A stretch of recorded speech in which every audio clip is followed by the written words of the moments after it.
Buenas tardes.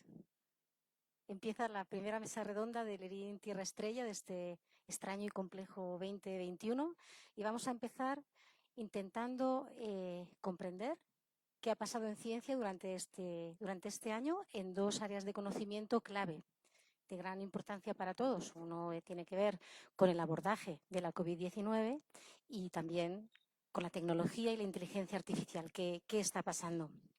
La ciencia avanza y avanza más deprisa si tiene recursos y si la sociedad le apoya. Esto lo saben los países más avanzados del mundo y nuestro país tiene muchas tareas por hacer. Por eso, con esta mesa redonda queremos conseguir dos cosas.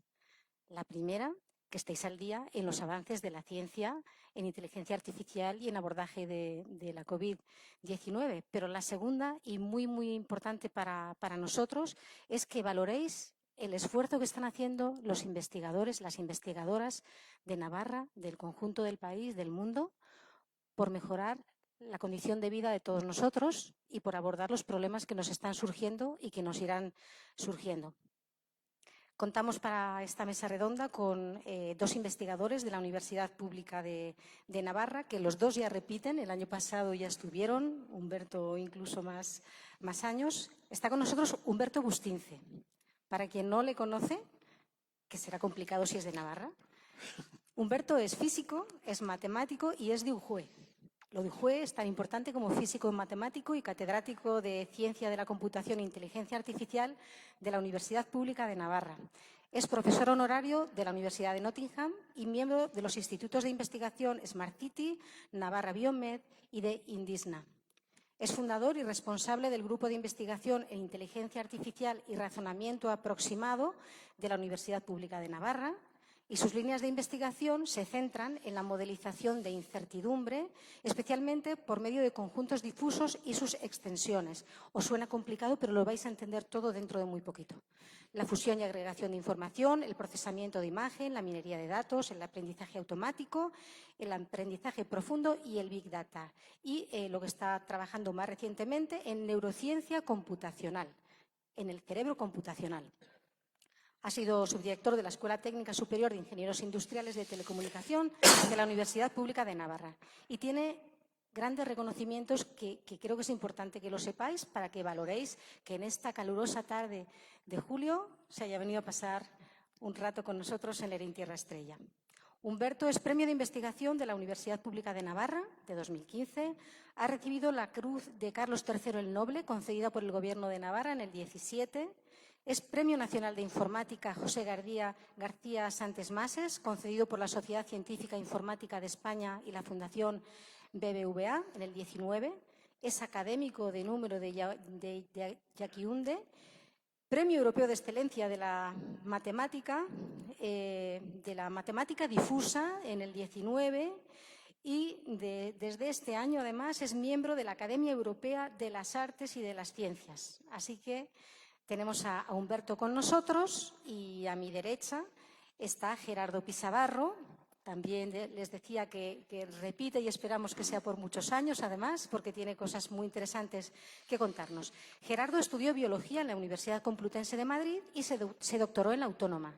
Tras una estancia postdoctoral de 5 años en el Centro de Biología Molecular del CSIC, se trasladó al Instituto Max Planck de Mejora Genética Vegetal en Colonia, en Alemania, donde trabajó sobre la identificación y caracterización de elementos genéticos transponibles en plantas. Desde 1993 está trabajando en la Universidad Pública de Navarra y su investigación se centra en el estudio de la genética molecular y mejora de hongos superiores y que ha ido evolucionando hacia la genómica funcional y más recientemente hacia la genómica translacional. Sus temas de interés especial son las enfermedades epidémicas globales. Es muy importante que esto le interese. Y la búsqueda de herramientas para poder aprovechar de forma aplicada la información que nos proporciona el estudio de genomas, desde los microorganismos hasta los organismos superiores, incluidos los humanos. Es catedrático del Departamento de Ciencias de la Salud de la Universidad Pública de Navarra, profesor de microbiología de los grados de biotecnología, ciencias e ingeniería agroalimentaria y de salud internacional en el Máster Universitario de Salud Pública. y además ahora mismo es coordinador académico del programa de doctorado en biotecnología y director del Instituto de Investigación Multidisciplinar en Biología Aplicada de la Universidad Pública de Navarra. Así que con estos dos magníficos investigadores, pues vamos a empezar a hablar, vamos a entrar en el tema. ¿Cuál ha sido el último avance en inteligencia artificial, Humberto? Bueno, antes que nada quiero dar las gracias por invitarme a estar aquí. Es un honor venir a Lerín y además por ciertas cuestiones me gusta venir mucho y participar en estos coloquios. Respecto al último avance, a ver, lo fácil, evidentemente, en plena pandemia es hablar de las vacunas. Pues vale, gracias al manejo, sobre todo de datos, me gustaría ver si en unos minutos consigo separar lo que es la inteligencia artificial y los datos. Voy a decir que la inteligencia artificial no es nada sin los datos. Los datos son el alimento de la inteligencia artificial. Si no hay datos, ninguna máquina va a tomar ninguna decisión, buena ni mala. Nos pasa a nosotros lo mismo. Ante una pregunta o un tema, necesitamos estar informados para poder saber y para tomar una decisión correcta, ¿no? Entonces, los datos son la clave y la base fundamental. Ha costado mucho en Europa hacer la distinción a la Comisión Europea de Estrategia de la Inteligencia Artificial entre datos e inteligencia artificial, que ya ha llegado, ya este año hay 400 millones de euros destinados para España exclusivamente para hacer lo que serían los espacios de estados de datos para aplicar en inteligencia artificial. Insisto, malos datos, malas decisiones, buenos datos, avanzaremos. Entonces, lo fácil en este momento es hablar de, bueno, pues la vacuna. La vacuna es el gran hito de lo que hemos conseguido los científicos, y sin la ciencia no vamos a salir de esta pandemia, queramos o no queramos.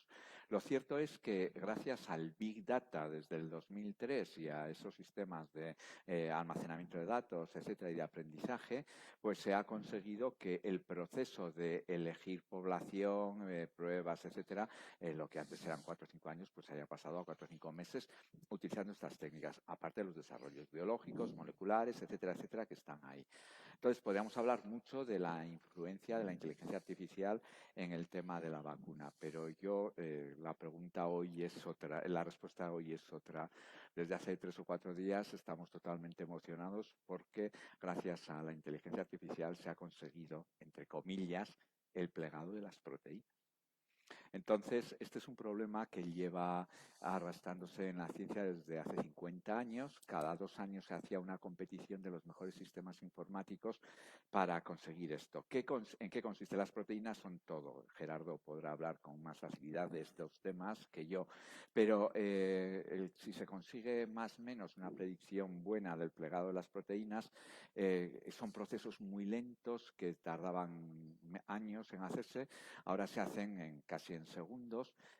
Ya ha sido publicado, bueno, ha sido desarrollado por DeepMind y sale publicado, no sé si hoy o mañana, en Nature.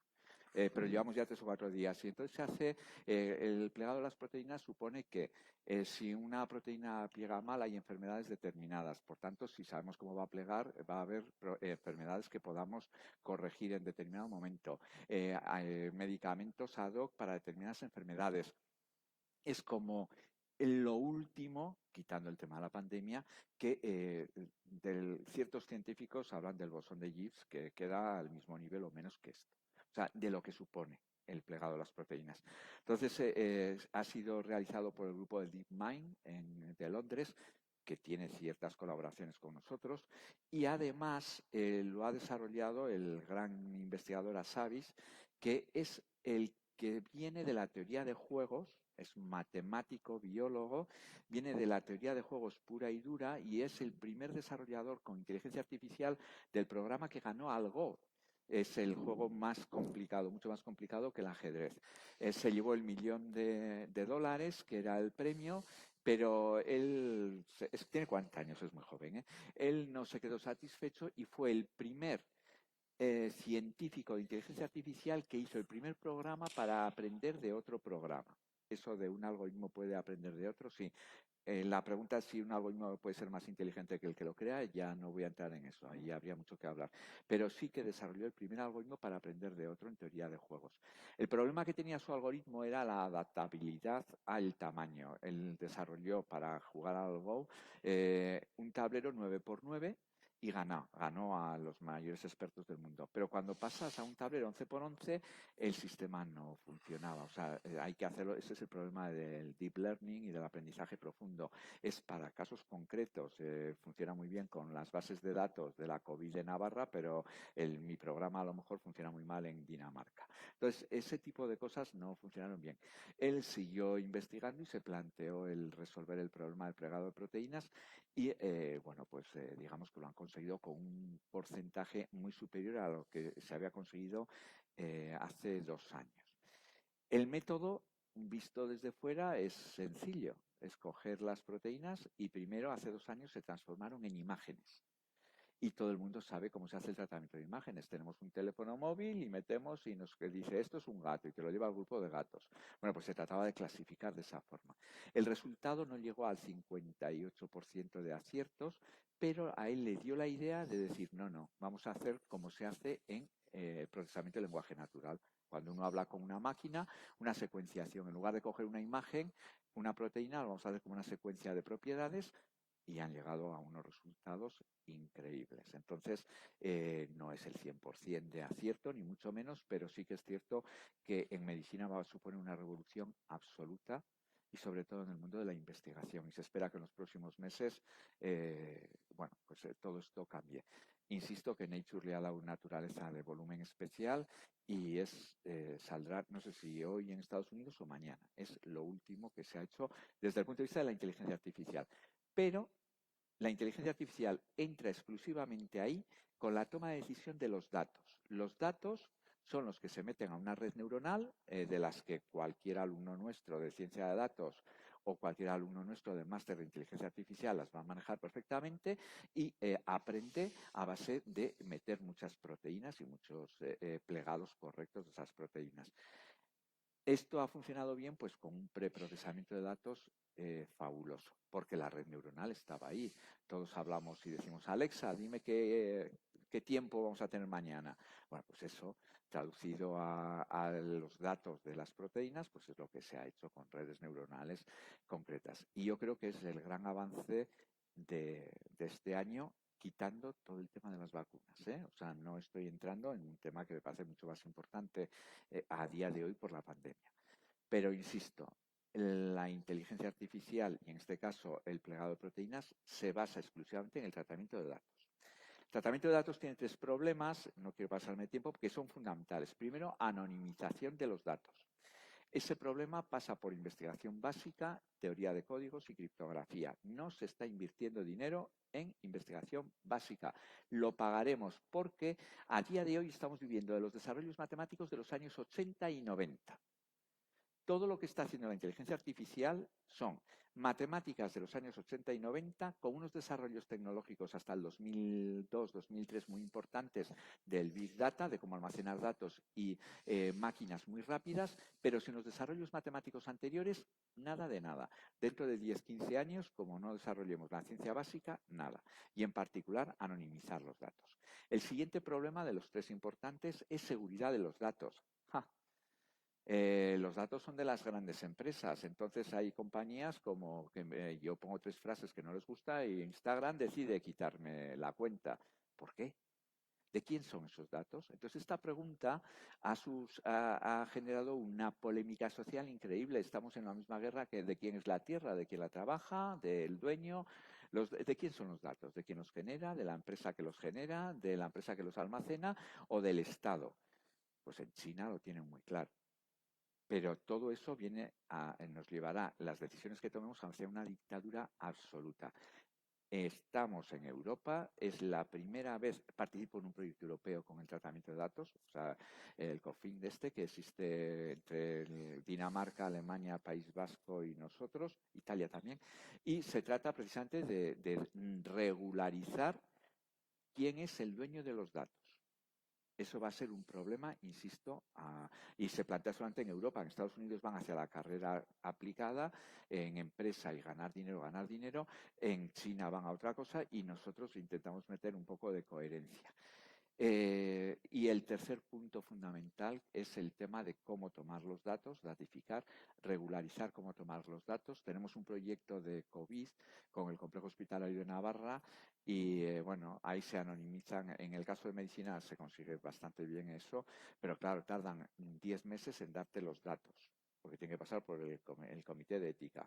Y una vez que te lo pasan, que te pasan 50.000 pacientes, como los datos han sido tomados sin rigor científico desde el científico de datos, pues de 50.000 pacientes salvamos 4.700, porque lo que hay que hacer es tener claro qué problema queremos y para ese problema qué datos hay que coger.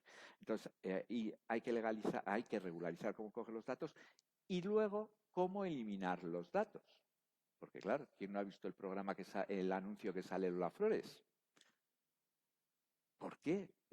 Cuando hablo de datos, hablo de datos digitalizados, datos que están por ahí, en la nube, etcétera. Entonces, ¿quién es el dueño de esos datos? O sea, yo soy capaz de generar una imagen de alguien conociendo solamente sus datos digitales, pero no solamente eso.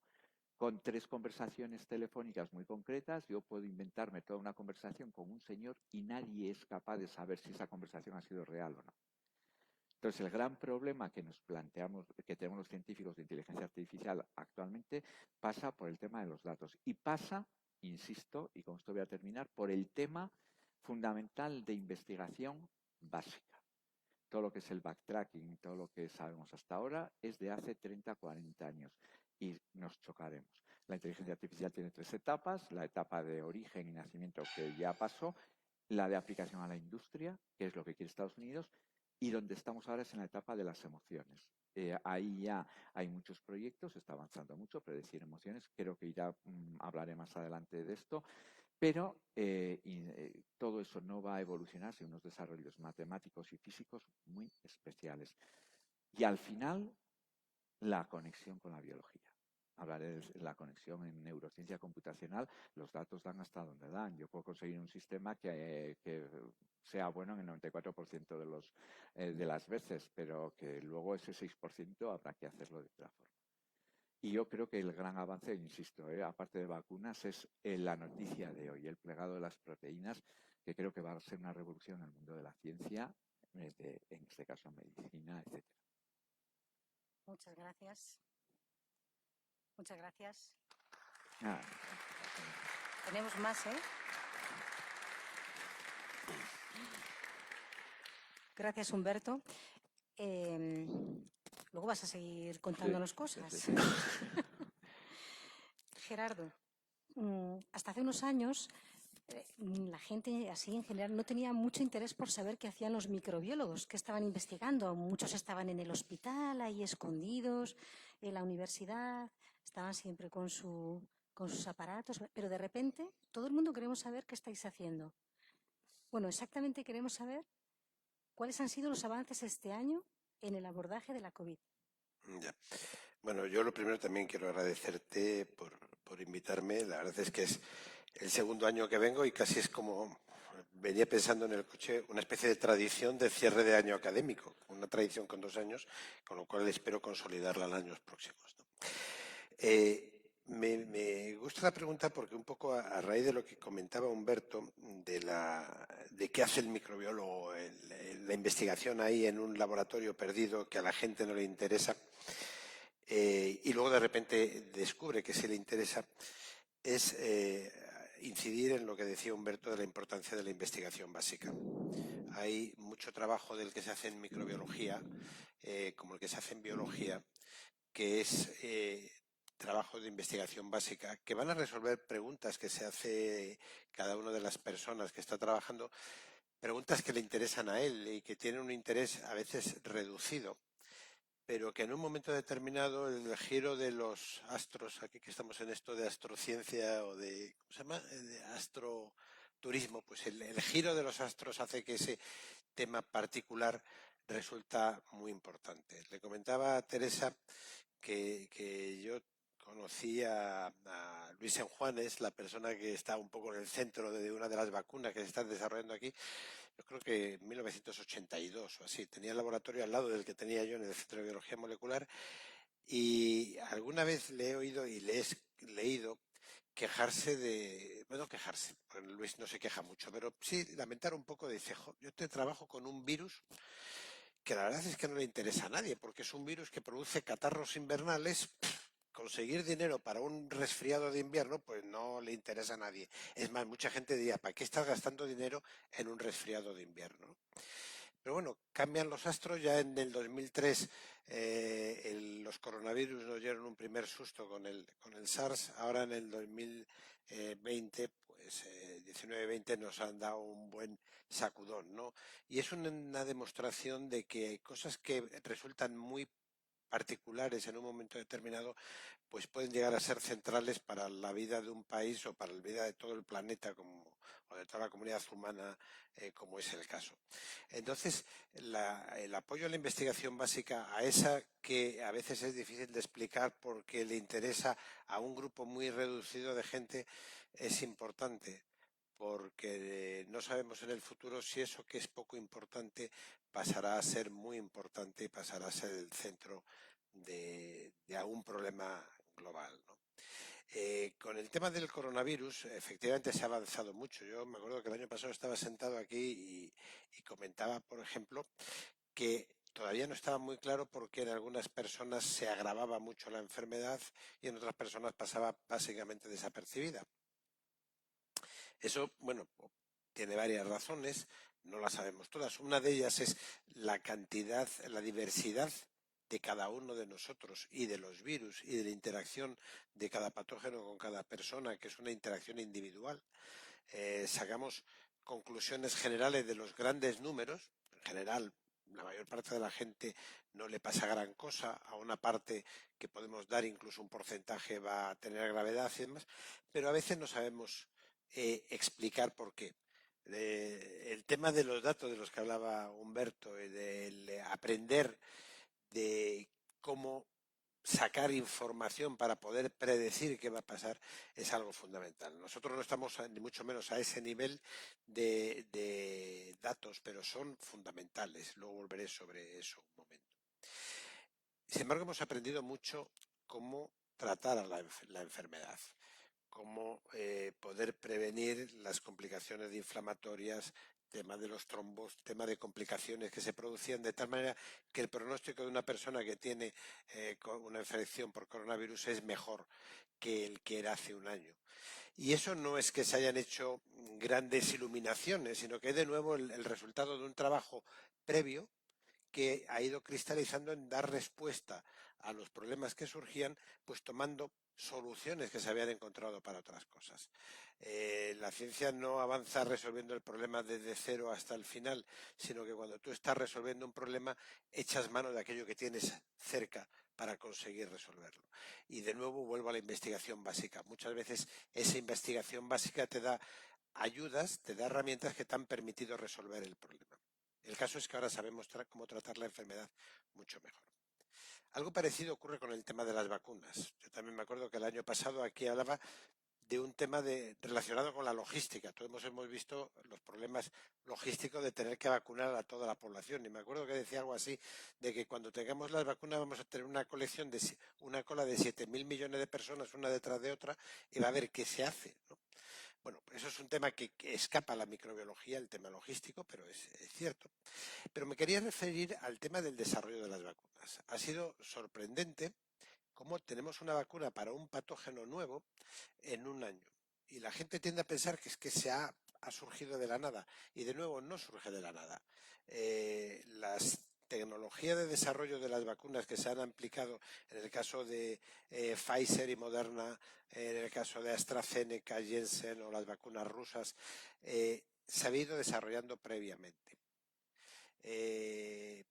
Yo en clase comentaba sobre todo más antes que una gran cantidad de investigación sobre el desarrollo de nuevas vacunas se había hecho en relación con la gripe. La gripe es un virus muy variable que requiere, como saben, pues una vacunación distinta cada año para mantener un cierto nivel de protección, ¿no? Porque el virus varía mucho y la vacuna de un año no te sirve para el siguiente. El caso es que para producir el virus de la vacuna de la gripe necesitas cultivar los virus que van a servirte de vacuna en embriones de pollo. Imagínense ustedes la cantidad de embriones de pollo que necesitamos para producir vacunas del virus de la gripe para la población. Aparte, eso requiere mucho tiempo. Lo que llevaba a que más o menos en la primavera la Organización Mundial de la Salud organiza unas conferencias y determina cuál va a ser la composición de la vacuna de virus de la gripe que nos van a poner a nosotros en noviembre, aproximadamente unos 9 meses después. Claro, mientras tanto pueden pasar muchas cosas. Puede ser que la apuesta que se hace en febrero no sea real y luego la vacuna funcione peor. O puede pasar, como ocurrió en el 2009, que aparezca un virus nuevo, con lo cual la vacuna para ese virus no te sirve. Todo eso llevaba a que se hubiera trabajado mucho en cómo poder hacer vacunas más rápidamente. Las vacunas de ADN o la vacuna de ARN de Pfizer y Moderna es un poco el resultado de ese tipo de investigación, igual que la vacuna de AstraZeneca o Janssen o las vacunas rusas basadas en vectores virales, en virus, ¿no? De hecho, la vacuna de tipo, digamos, esta de virus, AstraZeneca, Janssen, etcétera, se había utilizado ya en 2018 y 2019 para atajar un brote de ébola que había, bueno, donde hay siempre brote de ébola, en la zona entre la República Democrática del Congo, Uganda y por ahí, en la zona de los Grandes Lagos, ¿no?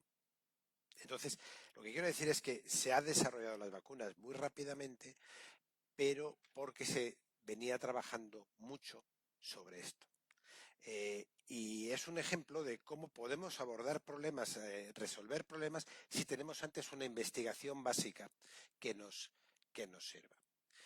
Ciertamente la comunidad internacional estaba bastante preocupada con el ébola por el brote que hubo hace unos años y que, bueno, dio una impresión de una especie de epidemia más grande y se avanzó mucho en el desarrollo de vacunas para el ébola.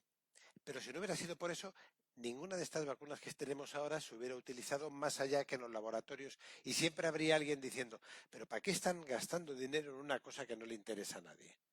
La investigación básica muchas veces no interesa al conjunto de la comunidad, pero en un momento determinado nos puede resultar muy importante para dar respuesta a los problemas.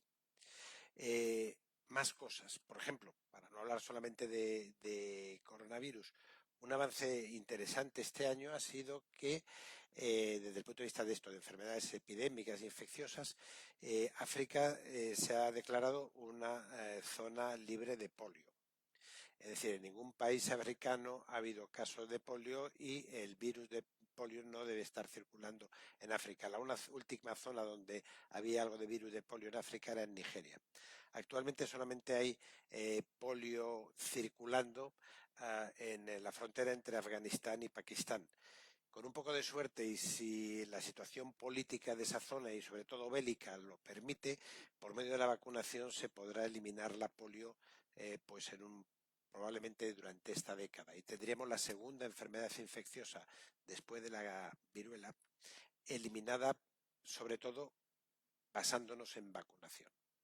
Esto nos llevaría a preguntarnos, oye, ¿vamos a ser capaces de eliminar el coronavirus? Bueno, yo creo que no. No, porque los virus que hemos podido eliminar, que son dos, esto es otra de las cosas de la ciencia, uno encuentra un virus que ha conseguido matar y dice, todos deben ser así. A lo mejor estamos equivocados, pero bueno, los virus que hemos conseguido eliminar básicamente tienen tres características. Son virus únicamente humanos, producen enfermedades claramente identificables con un diagnóstico claro y distinto y tenemos una vacuna eficiente o varias vacunas eficientes contra ello. Los dos primeros criterios claramente no los cumple el coronavirus. Es un virus de origen animal que se transmite entre nosotros y los animales y no tiene un diagnóstico claro. Es decir, hay que hacerse una PCR para saber si tienes coronavirus o tienes una gripe, lo cual, hombre, no es un diagnóstico tan claro como tener polio, que eso se diagnostica claramente. Es decir, yo no creo que vayamos a eliminar el coronavirus. ¿Qué pasará entonces? Bueno, yo pienso que lo que va a ocurrir es lo que ocurre con otros virus, se va a ir domesticando. Esto es una idea que a mí me gustaría un poco, luego si queréis discutir esta tarde, la idea de la domesticación. Es decir, yo siempre digo que lo de biología lo que te hace es dar vueltas a los problemas para pensar de una manera determinada. Y lo bueno de las ciencias básicas es que cada uno piensa de una manera distinta. Yo tengo la manera de pensar de biólogo y eso quiere decir que uno se levanta pensando no se levanta pensando en la evolución, pero piensas con un esquema evolutivo, y Humberto, que es físico y matemático, pues piensa de otra manera distinta. Y lo bueno es al final encontrar puntos comunes. Entonces, la evolución me lleva a pensar que, bueno, nosotros somos lo que somos como resultado de un proceso de selección. Un proceso de selección que nos ha llevado a vivir en comunidad. Nosotros vivimos en comunidad no porque lo decidamos, sino porque somos descendientes de una serie de animales que han ido viviendo juntos y sacando más eficiencia biológica, más eficacia biológica viviendo juntos. Nosotros, los animales que hemos domesticado, hemos ido seleccionando aquellas especies y aquellas variedades que mejor vivían con nosotros y nosotros con ellos. Lo mismo pasa con las plantas y, lo que es muy importante, lo mismo pasa con los virus y las bacterias. Tenemos unas cantidades enormes de virus y bacterias que viven con nosotros, que nos permiten consumir los alimentos mejor, nos protegen de infecciones y forman parte de nuestra comunidad. Y ya para terminar, me gustaría dos tipos de avances que se han relacionado con esto. Es el tema de lo que se llamaría, se llama la metagenómica, el microbioma humano, los microorganismos que tenemos y cómo nos afectan. Nos afectan clásicamente, pues eso, permitiéndonos digerir mejor los alimentos, estimulando nuestro sistema inmune, etcétera. Pero ha habido una serie de artículos este año muy interesantes acerca de cómo afecta los microorganismos que tenemos nosotros a nuestro funcionamiento cerebral, porque metabolizan productos que luego a través de la sangre llegan al cerebro y afectan a zonas que influyen en nuestro comportamiento. Es decir, nosotros nos comportamos parcialmente en función de qué microorganismos tenemos. Por otra parte, los microorganismos los compartimos, de tal manera que en conjunto la comunidad de microorganismos que tenemos todos nosotros los que estamos en esta sala, pues es más o menos común, porque las hemos ido pasando. Incluso en este momento de aislamiento, pues nos pasamos microorganismos de unos a otros y forman parte de nuestra comunidad. Si alguien nos está viendo por YouTube en América, probablemente su comunidad de microorganismos sea un poco distinta de la nuestra, de tal manera que si ellos vienen aquí durante unos primeros días estarán un poco fastidiados hasta adaptarse, y nosotros lo mismo cuando vamos allí. Hay un artículo muy interesante de hace unos un mes y medio en el que se estudiaba la población microbiana de hombres y mujeres y eran capaces de relacionar las parejas que convivían. Decían, a través de tu microbioma sabían cuál de los otros miembros del panel era tu pareja, con un grado de precisión bastante grande. Claro, ¿cómo va a influir? ¿Cómo influye eso? ¿Cómo influye todos esos microorganismos en nosotros, modulado por nuestros propios genes? Pues necesitamos saber mucho más de eso. Primero, saberlo básicamente para intentar entender qué pasa en algún momento determinado, para explicarlo. Y yendo camino de la siguiente pregunta que le hará Humberto, eso nos lleva a los datos. Efectivamente, nosotros tenemos en nuestro intestino miles de millones de microorganismos por gramo de contenido intestinal o en la boca. Tenemos muchas más bacterias viviendo con nosotros y muchos más virus cohabitando con nosotros que células nuestras. Cada una de ellas interacciona de una manera concreta con nosotros, con el ambiente y con nosotros. Sería fantástico poder llegar a entender cómo funciona todo eso. El genoma, que es una cosa a la que nos dedicamos nosotros, en principio escribe cómo vas a ser. Yo cuando explico esto, sobre todo a gente más joven, a los mayores lo tenemos un poco más complicado, pero la gente más joven, hasta los 18 o 20 años, realmente son el producto de la expresión de sus genes. Yo suelo decir que con 5 mililitros de sangre, bueno menos, con 2 mililitros de sangre de una persona, lo podemos secuenciar en 2 días y deberíamos ser capaces de desarrollar un programa tal que metiendo esa secuencia en el ordenador y dándole a la tecla nos saliera una foto de esa persona o una impresión en 3D con una estatuita de esa persona, como mínimo. Claro, eso no lo sabemos hacer. Eso necesita aquella gente tener más datos, necesitamos procesar los datos.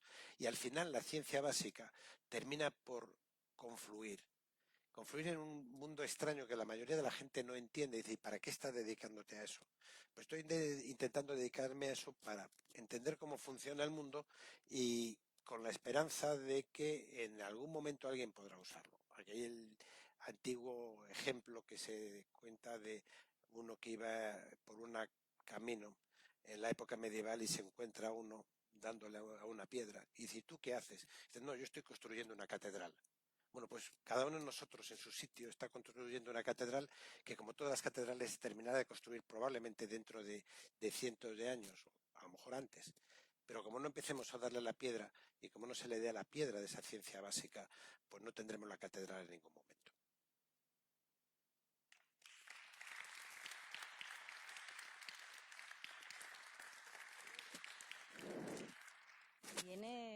Viene cargado. Vamos a hacer un pequeño resumen y no sé si haremos alguna pregunta. Más vale que preguntéis vosotros, que si no vamos a empezar a preguntar sobre el plegado de proteínas. Vamos a preguntar, muy atentos. Hombre. Fundamental porque las proteínas funcionan en función de la estructura que tienen. De la misma manera, lo que se ha puesto siempre como ejemplo, la llave y la cerradura. La llave abre porque tiene los dientecitos de una manera y demás.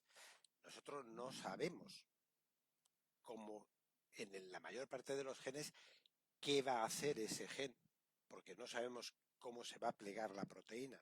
Yo suelo decir que tenemos un problema de comprensión lectora. Leemos, pero no nos enteramos de lo que leemos. Y eso del plegado es una manera de avanzar en la comprensión lectora. Perdona. No, muy bien. Podéis hacer todas las intervenciones que veáis oportuno. Bueno, nos habéis contado cuáles son los grandes hitos en inteligencia artificial, en microbiología, en este año tan complicado. Humberto, de todo lo que habéis investigado en tu grupo de investigación aquí en Navarra, aquí quizá con algún lerinés, de todo lo que habéis investigado, ¿de qué te sientes más orgulloso? A ver, bueno, yo me siento orgulloso de haber generado un grupo a nivel humano bastante bueno y sobre todo de primera línea, pero digo como investigación, de prestigio ya bastante importante. Yo he tenido la gran suerte yo soy muy vehemente y cuando algo se me mete en la cabeza, se me mete. Yo tuve la mala suerte de que un hermano mío murió con cáncer y metástasis, entonces yo recuerdo que iba yo, le acompañaba a las pruebas y le ponía un casco, etcétera, y como físico estaba yo allá y veía cómo a partir de rayos láser le quitaban ciertos tumores que eran importantes, pero que si te equivocabas en 3 milímetros, 3 milésimas, tal, muy pequeños, pues se lo dejaba sin habla, etcétera. Eso me hizo cambiar radicalmente de mi investigación, yo había empezado por el estudio de la incertidumbre asociada a las situaciones y a las personas desde el punto de vista de la lógica. Hice la tesis en la lógica intuicionista difusa y, bueno, pues tratábamos de estudiar la intuición, etcétera, y en aquel momento me di cuenta que era todo muy bonito, pero que todo aquello se podía aplicar a otras cosas y empezamos por procesamiento de imagen y mucho desarrollo industrial. No voy a hablar para nada del desarrollo industrial porque yo estoy totalmente volcado en una parte de mi grupo. Insisto, hay que hacer el desarrollo industrial, que nadie piense que la industria 4.0 no nos interesa porque nos va a evitar trabajos repetitivos, etcétera. Pero a mí me interesa mucho más todo lo que está asociado a salud. Desde aquella experiencia empezamos a desarrollar y colaborar curiosamente con Canadá, porque aquí al principio fuimos, no fuimos perfectamente recibidos, como digamos, en ciertos entornos. Y a partir de todo eso nos centramos muchísimo en algo que es fundamental, que es la fusión de información. ¿Cómo funciona el cerebro humano cuando el cerebro humano recibe casi todo de forma aproximada? Por ejemplo, hoy hace calor aquí. Si hoy hubiera estado aquí Pepi, con la que convivo, diría, tengo frío, por favor, ponme, porque tiene 94 años.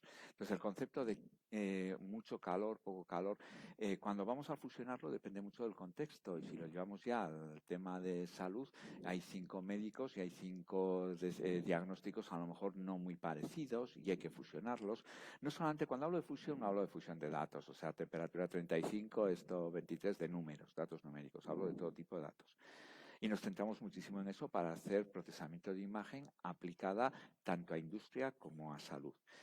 En un momento determinado, como, bueno, digamos que nos gustaba mucho ciertas cosas, pues empezamos a tener cierto prestigio. Insisto, el año pasado lo hice y sé que no le gusta, lo tengo que decir, colabora con nosotros Gustavo Ochoa, bastante además. Sé que no le gusta, pero lo tengo que decir. Lo siento, Gustavo. Decir que en un momento determinado fui a un congreso en Nápoles, y me acuerdo como si fuera hoy. Presenté una modificación de una teoría matemática de integrales, choques, etcétera, para mejorar, que había surgido por un error en programación. O sea, estábamos clasificando las piezas de una factoría que hace rodamientos en Tudela y había 11 clases. Y el programador, que era un chico que había venido a hacer la tesis con nosotros del extranjero, confundió, o sea, sustituyó el producto por el mínimo. Y de repente mejoraba todo aquello y cambiaba todo el sentido de lo que entendíamos por una integral socket. Y entonces nos metimos en eso y presentamos una modificación de esa forma de agregar en Nápoles en el 2015. Cuando terminó aquello que era totalmente teórico, se acercó un señor, Siten Lin, y se presentó. Mira, yo soy el director del Centro de Neurociencia de la Universidad Politécnica de Sydney y estamos trabajando en el cerebro computacional en colaboración con Taiwán. ¿En qué consiste el cerebro computacional? Yo la verdad es que había leído algo, pero no tenía mucho interés. Es conectarse mentalmente con la máquina. Entonces, puede parecer una tontería. El otro día salía en La Razón que una persona, después de mucho estudio, ya había conseguido escribir 90 caracteres en un ordenador mentalmente, solamente con el electroencefalograma en el ordenador. Eso no tiene valor porque es un estudio hecho exclusivamente para una persona. Entonces, cuando lo hacen fuera, parece que tiene mucha importancia. Y nosotros empezamos a colaborar con Sydney y el objetivo era muy diferente. Vamos a coger 3.000 personas aleatoriamente. A cada una de esas 3.000 personas vamos a hacerle unas 1.000 veces el siguiente experimento, o 2.000. Yo te voy a poner en la pantalla del ordenador una mano. Y si es la mano derecha, vas a pensar en la mano derecha. Y si es la mano izquierda, en la mano izquierda. Punto. No quiero más que eso. Pero yo en todo momento sé que no me estás engañando. O sea, que cada vez que tú ves la mano derecha, piensas en la mano derecha. Y si ves la izquierda, a la izquierda. Y yo te cojo con el electroencefalograma. Empezamos por 8 longitudes de onda. Al final hemos terminado en 5, perdón. Y lo hicimos con todas esas personas en tiempos distintos, series temporales, y se trataba de, una vez que yo tengo todos esos datos, cojo ahora cualquier persona, lo pongo delante del ordenador con el electroencefalograma y le digo, tú vas a pensar en mover la mano derecha a la mano izquierda y yo voy a adivinarlo. Nada más, sí o no. Y bueno, pues ese experimento ellos no pasaban en Sydney, en colaboración con Alemania y el MIT, no pasaban del 60% de acierto, eso es casi probabilidad. Y el Sittelin dijo, creo que esta nueva forma de medir los datos, porque los datos están coaligados, o sea, es como cuando uno juega al mus, no juego lo mismo yo contigo que contigo. Entonces la coalición es fundamental y hay datos que dependen. Una buena nota en matemáticas suele llevar una buena nota en física, pero a lo mejor no tan buena en historia. O sea, ese tipo era lo que hacíamos nosotros. Entonces empezamos a trabajar con ellos, fue apasionante, 2 veces a la semana, a las 6 de la mañana había todos los días conexión con esos países, era terrible y no conseguíamos, ganábamos 4 puntos, hasta que por cosas del destino decidimos cambiar de integral y pasar a otra modificándola. Y pasamos ya al 86% de acierto, lo cual fue la bomba. En ese sentido, nos reunimos en el siguiente congreso, que fue en Río de Janeiro. Parece que viajamos muchísimo y a sitios fabulosos, pero ahí estábamos trabajando y pasó la editora de un magazine muy importante de ciencia de Estados Unidos, el IEQ Transaction One, en inteligencia computacional de Estados Unidos, que se distribuye por todos los kioscos. Y publicamos los resultados, pero era solamente sí o no. ¿Estás pensando en mover la mano derecha? Y yo te digo sí. No era más que respuesta sí o no. Lo publicamos, pero tuvimos el acierto de hacer con los de Taiwán un vídeo. Y este vídeo, que era muy corto, consistía en lo siguiente. Tenemos un enfermo en la cama que no puede moverse, no puede hablar, pero es consciente. No puede hablar ni comunicarse. Y ahora le vamos a preguntar, en lugar si tenemos la mano derecha o la mano izquierda, si quieres comer. Si contestas que sí, Adán hemos desarrollado una mano robótica, o sea, un robot, digámoslo así, pero no humanoide, que va a coger la cuchara, te va a preguntar después si quieres primer plato o segundo plato. Si contestas que sí, el robot coge la cuchara, coge comida y te da. Tú no te puedes mover. O sea, la persona está enferma y te da en las condiciones que estás. Después de comer el primer plato, ¿quieres seguir? Sí o no. Segundo plato, sí o no. ¿Quieres beber? Sí o no. Y claro, era espectacular la aplicación a la neurociencia computacional del experimento en cuestión. Ya se estaban haciendo cosas en Alemania. Klaus Müller de Alemania, que colabora con Carmen Villanueva, Vidaurre de la Universidad Pública de Navarra, etcétera, inmediatamente nos pusimos en contacto todos para desarrollar todo eso. Y lo más curioso fue que empezamos a recibir correos tanto en Sydney como en España de gente que decía: mi familiar tengo un familiar que tiene Alzheimer y quiero comunicarme. No puede ser. O sea, fue algo muy sorprendente. Tiene que ser consciente. Bueno, pues eso es, últimamente ya estamos en el 97%, no creo que ganemos más con técnicas de fusión de datos, pero ya pedimos 4 alternativas distintas. O sea, no damos solamente sí o no. Bueno, cuando todo esto estaba evolucionando, pongo como el último ejemplo, pero podríamos hablar, ahora estamos haciendo el estudio de emociones y estudiar cómo evoluciona tu secuencia de fotografías, etcétera, y decir, oye, que dentro de 3 meses caes en una depresión, ese tipo de cosas. Pero estoy centrándome en la neurociencia computacional. Cuando ya estábamos con todo eso bastante contentos y demás, se me ocurrió hacer la pregunta. Cada electroencefalograma vale 50.000 euros. Aquí me los mandan como quien voy a la máquina y me cojo un café. Y había mucho dinero detrás. ¿Y qué había? Pues curiosamente dinero de una empresa de telefonía alemana muy importante, muy importante, muy importante, que quiere en 10 años que encendamos el teléfono con la mente, ¿sí o no? Es un poco la contrapartida de la historia, o sea, parto de un tema aplicado a medicina y algo así. Entonces, estamos un grupo de 4 personas aquí, de los 28 que somos, que ya somos 28, trabajando exclusivamente en eso, funciones de agregación para mejorar los resultados. No creo que lleguemos al 100%, porque estos son procesos no invasivos, ¿eh? O sea, no entramos en el cerebro ni tocamos nada. Yo creo que el siguiente paso será hacer algo así. No es nada alegal ni nada de nada. Tenemos todos prótesis inteligentes que te dicen que se va a romper dentro de 3 meses. O sea, te decir que ya el tema está así.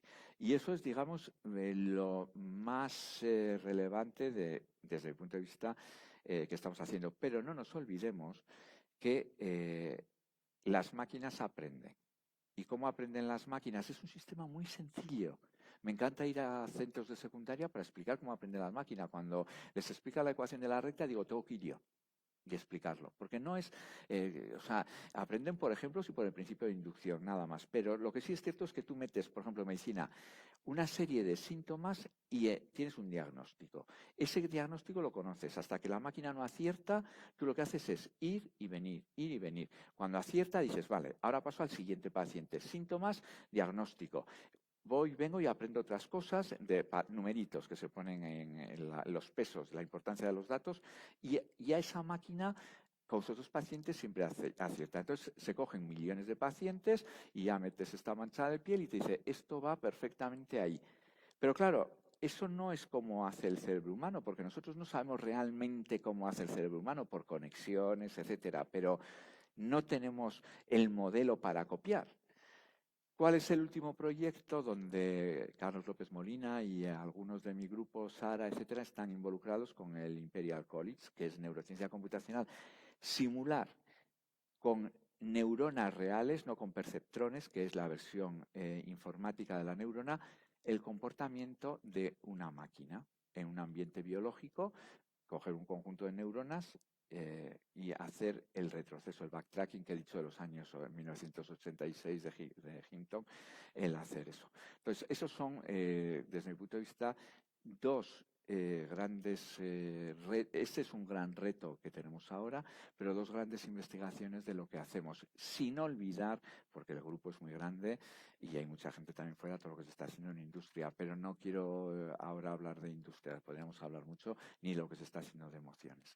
Emociones es el último grito, que es lo que está haciendo la inteligencia artificial.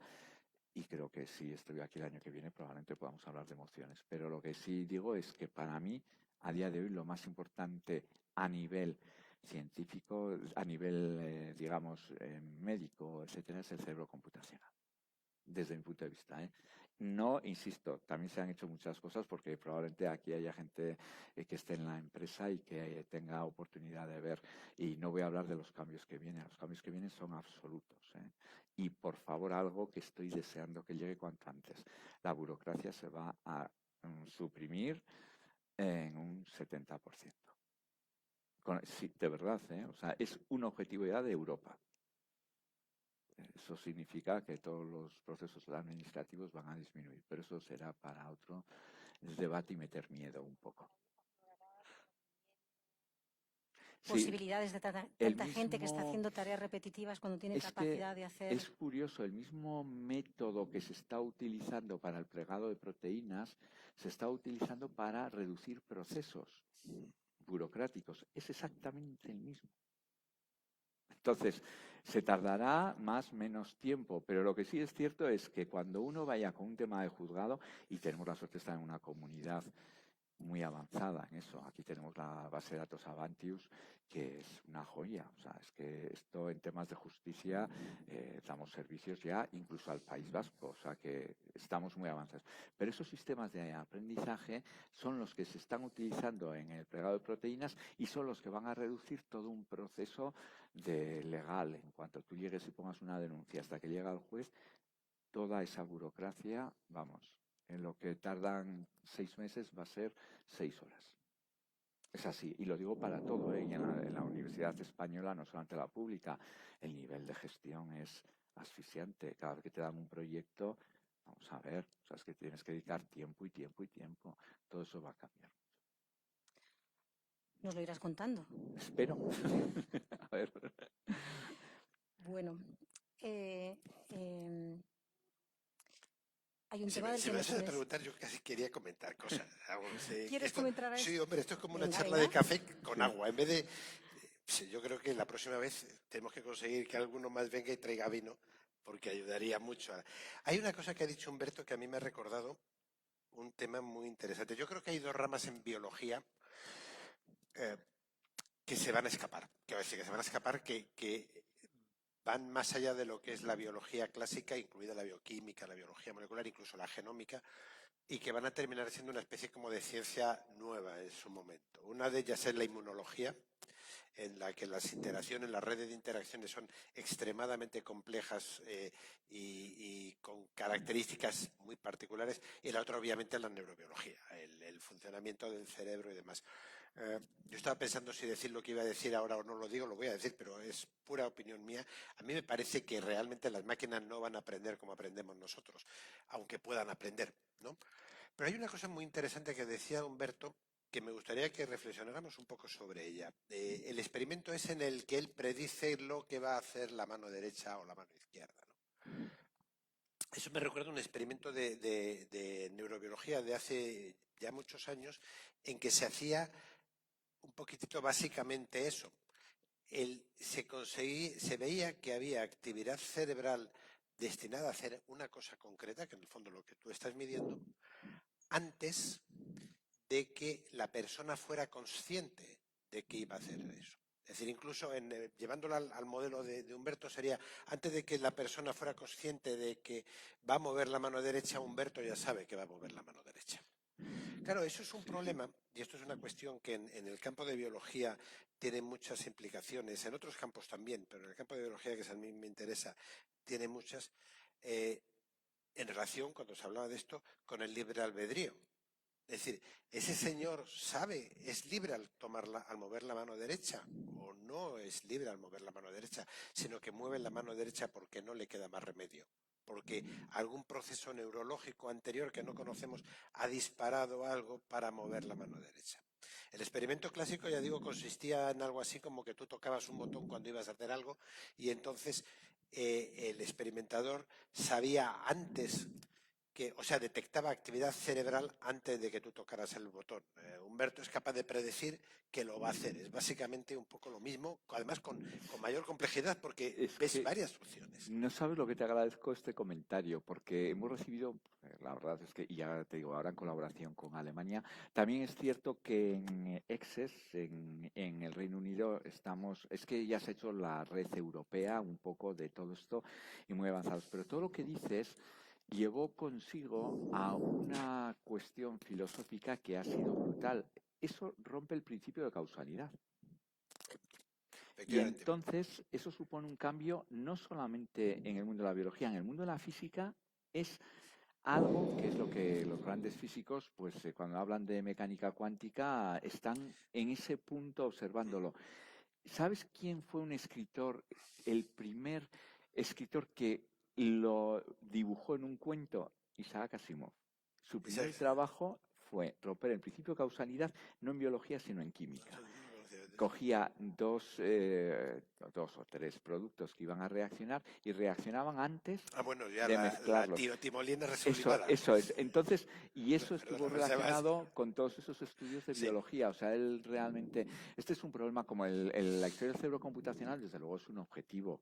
O sea, tengo que decir que es muy antiguo el proceso. O sea, en el año 46 o 48 surgió el perceptrón y la idea era precisamente meterse por ahí, por el cerebro. O sea, yo voy a copiar el cerebro tal cual. Pero tuvo implicaciones filosóficas muy fuertes que no se han dado mucho a conocer, No, que es la ruptura del principio de causalidad, porque es un cambio abismal en la forma de ver la ciencia.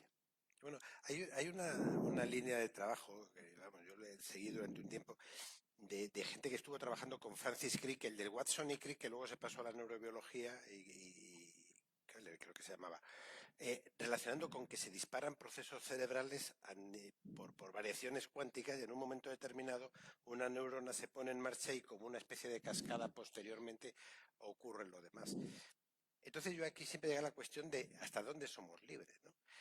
Sería como si tú vas teniendo una serie de actividad cerebral que te lleva a hacer algo y en un momento determinado tú te das cuenta de que quieres, yo qué sé, beber el agua. Yo en este momento cojo el agua, pero mi cerebro se puso en marcha antes de que yo decidiera coger el agua. Entonces está el tema de hasta dónde eres responsable. Y yo en eso siempre pienso que somos responsables. Y hay otro tema que a mí me interesa mucho, que es el tema de la educación. Es decir, por dos cosas. Por esto que voy a decir, por lo siguiente. Por un lado, porque tú con la educación lo que haces es reprimir muchos comportamientos. Es decir, tú vas por la calle y no le das con un palo al que te cruzas. Dice, joder, nunca se me hubiera ocurrido. No, perdona, sí se te ocurre. Lo que pasa es que por la educación tú has reprimido eso de tal manera que no llegas, paras esas señales incluso antes de que lleguen al nivel de la conciencia.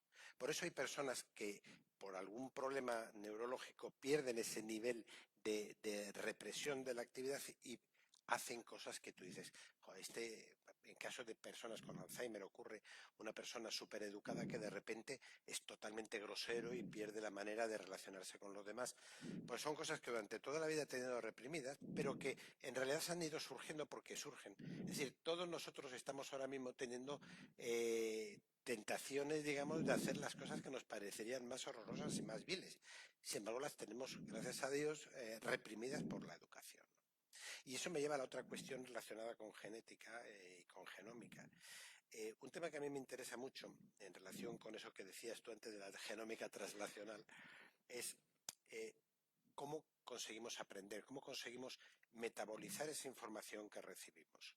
Porque damos por hecho que todos aprendemos igual, pero yo no lo tengo tan claro. De la misma manera que no todos comemos igual patatas o comemos igual un bocadillo y hay gente que es intolerante al gluten y no puede comerlo y otros que metabolizan mejor una cosa u otros, todos damos por hecho que metabolizamos igualmente la información que recibimos. Y probablemente eso no sea así. Y probablemente eso tenga un control genético, al menos parcial. A mí me interesaría mucho poder avanzar en esa línea de trabajo, porque llevaría en última instancia a que nos planteáramos si debemos educar a nuestros niños, enseñar a nuestros niños todos igual. Tú le das un tipo de información y allá te las apañes, metabolízalo. Todos sabemos que hay gente que dibuja bien y otro que es nulo para el dibujo. Claro, o que no es capaz de decir 2 notas de música seguida, o que no lee bien, y lo consideramos como pequeños errores. Bueno, son procesos de metabolismo de la información distinta que si de alguna manera pudiéramos entenderlo. Yo tengo mis serias dudas, incluso filosóficas, acerca de que consigamos entender el cerebro, por eso de que uno no puede levantarse tirando de los propios cordones o moverse en un barco a vela soplando desde dentro del barco. Pero sí que creo que tendremos máquinas que nos permitan simular cosas y para poder entender ese tipo de cosas. Mira, de verdad, acabas de decir la palabra mágica, es simulación. Cada vez que hablamos de inteligencia artificial, estamos simulando al cerebro humano. O sea, la máquina que hace cosas que haría el mejor experto del mundo es siempre una simulación. Eso es lo importante, o sea, que no voy a entrar en el tema si podrá superarnos o no a nosotros, ahí vamos a entrar a otra cosa. Pero cuando has dicho la forma de aprendizaje, hoy por hoy las máquinas siempre aprenden, digamos, de la misma forma, que es la diferencia probablemente con el cerebro, pero sí que aprenden de los datos que tú metas. Si tú coges datos sesgados, esa máquina va a ser sesgada, o sea, y eso es muy peligroso a nivel social. Si yo voy a tener una máquina para elegir al mejor trabajador, claro, pues lo que pasó en Estados Unidos, que cuando lo cogía alguien de etnia caucásica funcionaba bien, pero si se ponía alguien de negro, pues le decía que era un mono. O sea, es que ese tipo de cosas, eso es similar al hombre. Pero yo quiero desmitificar, y yo sé que para los que no estáis en este mundillo, quiero desmitificar todas estas cosas. Parece que estamos haciendo, vamos, algo científicamente imposible, que no estoy hablando de la relatividad general, que no es... A ver, vamos a ver, mirad. Supongamos que yo quiero escribir la letra C y quiero escribir tengo 24 letras, las minúsculas, las mayúsculas y los símbolos. Y yo cojo uniones de 8 cosas, de ceros y unos. Y la letra C puede ser, por ejemplo, 1, 1, 1, 0, 0, 0. La D puede ser 1, 1, 1, 0, 0, 1. Supongamos, eso es como se hace. ¿Por qué has hablado de cómo se conectan las neuronas? Una neurona, lo mismo que un perceptrón, solamente es un 0 o un 1. Si está activada será un 1 y si está desactivada será un 0. Entonces, con 8 neuronas yo escribo la letra C y cualquier otra letra que me dé la gana. 3 neuronas activadas, 1, 1, 1. 3 desactivadas, 0, 0, 0. Eso es cómo se representan las cosas en el ordenador, en ceros y unos. Por eso, la gran revolución que no hemos hablado, pero que se acerca, es la de la computación cuántica. Eso cambia radicalmente el sentido de cómo se representa la información. Pero nosotros lo representamos así. El ordenador funciona, como lo he dicho, como si fuese el cerebro humano. ¿Y cómo aprende el ordenador? Pues el ordenador, tú coges lo mismo que el cerebro, muchas neuronas seguidas y le tienes que dar una importancia al dato que te meten. Y ya está. Y entonces, esa importancia la aprenden a base de millones de datos. Cogemos los mejores detectores de cáncer de la evolución de una mancha de piel, son ahora estos, pero son de ayuda a un médico, no van a reemplazar a un médico. Han cogido todos los melanomas de piel de Estados Unidos y han dicho, yo sé lo que ha pasado con estos señores, yo sé el resultado. Esta mancha en estas condiciones, en estas, le ha pasado esto. Y así con todas las manchas de piel. Cada vez que meten esta mancha de piel, que sé lo que ha pasado, a cada neurona de esas le da un peso. 1 o 0, 1 o 0, 1 o 0. Y hace millones de conexiones. Y coge todos los millones y millones de manchas de piel de Estados Unidos. Cuando yo tenga mi sistema acabado, yo tengo millones de neuronas conectadas y cada uno con su 0 o 1. Eso lo he aprendido con los millones de datos que yo sé que eran reales y que sabía el diagnóstico de esos melanomas de piel. Ahora cojo otro y digo, ¿qué le va a pasar a este? De acuerdo a todos los ejemplos que te he metido anteriormente. Eso es el aprendizaje máquina. Lo que se cumple para 2, se cumple para 3, y se cumple para n, se cumple para n más 1. Punto. parece que estamos haciendo grandes cosas. Bueno, que luego habrá que demostrar que converge, que luego habrá que, no sé si me entendéis, procesos matemáticos, derivadas, tal. Pero eso es el aprendizaje. Cuando hablamos es mucho más sencillo. Por eso, cuidado, por eso digo, la biología es totalmente distinta y lo duro es el cerebro humano. Claro, pero lo que nos van a permitir las máquinas es entender o tener explicaciones para cosas que Eso es. aunque Mira, no podamos reproducirlas. Es decir, el tema de la consciencia, por ejemplo, pues es que es complicadísimo porque en realidad no sabemos lo que es consciencia. Todos sabemos que estamos conscientes de que estamos aquí, pero en realidad no sabríamos explicar o explicar eso a nivel neurológico. Yo suelo decir, es como una especie de orquesta que está tocando y ahora mismo tenemos un montón de neuronas dando vueltas en la cabeza de cada uno de nosotros y ese conjunto de neuronas que se activa en un momento determinado es lo que nosotros percibimos en ese momento. Cosa que algún filósofo medieval sí, también había dicho, por pero cierto, es pero lo, antes de todo esto. pero es lo mismo que la creatividad. Una máquina puede desarrollar cosas creativas. Una máquina te pinta un cuadro igual que Rembrandt o te compone una sinfonía igual que Beethoven, pero realmente es creatividad, transmite emociones. Eso es un paso que, por eso he dicho que el siguiente paso de la inteligencia artificial son las emociones. Y hemos hecho aquí un alegato a favor de la ciencia básica y yo creo que tengo que hacer otro alegato y es el siguiente.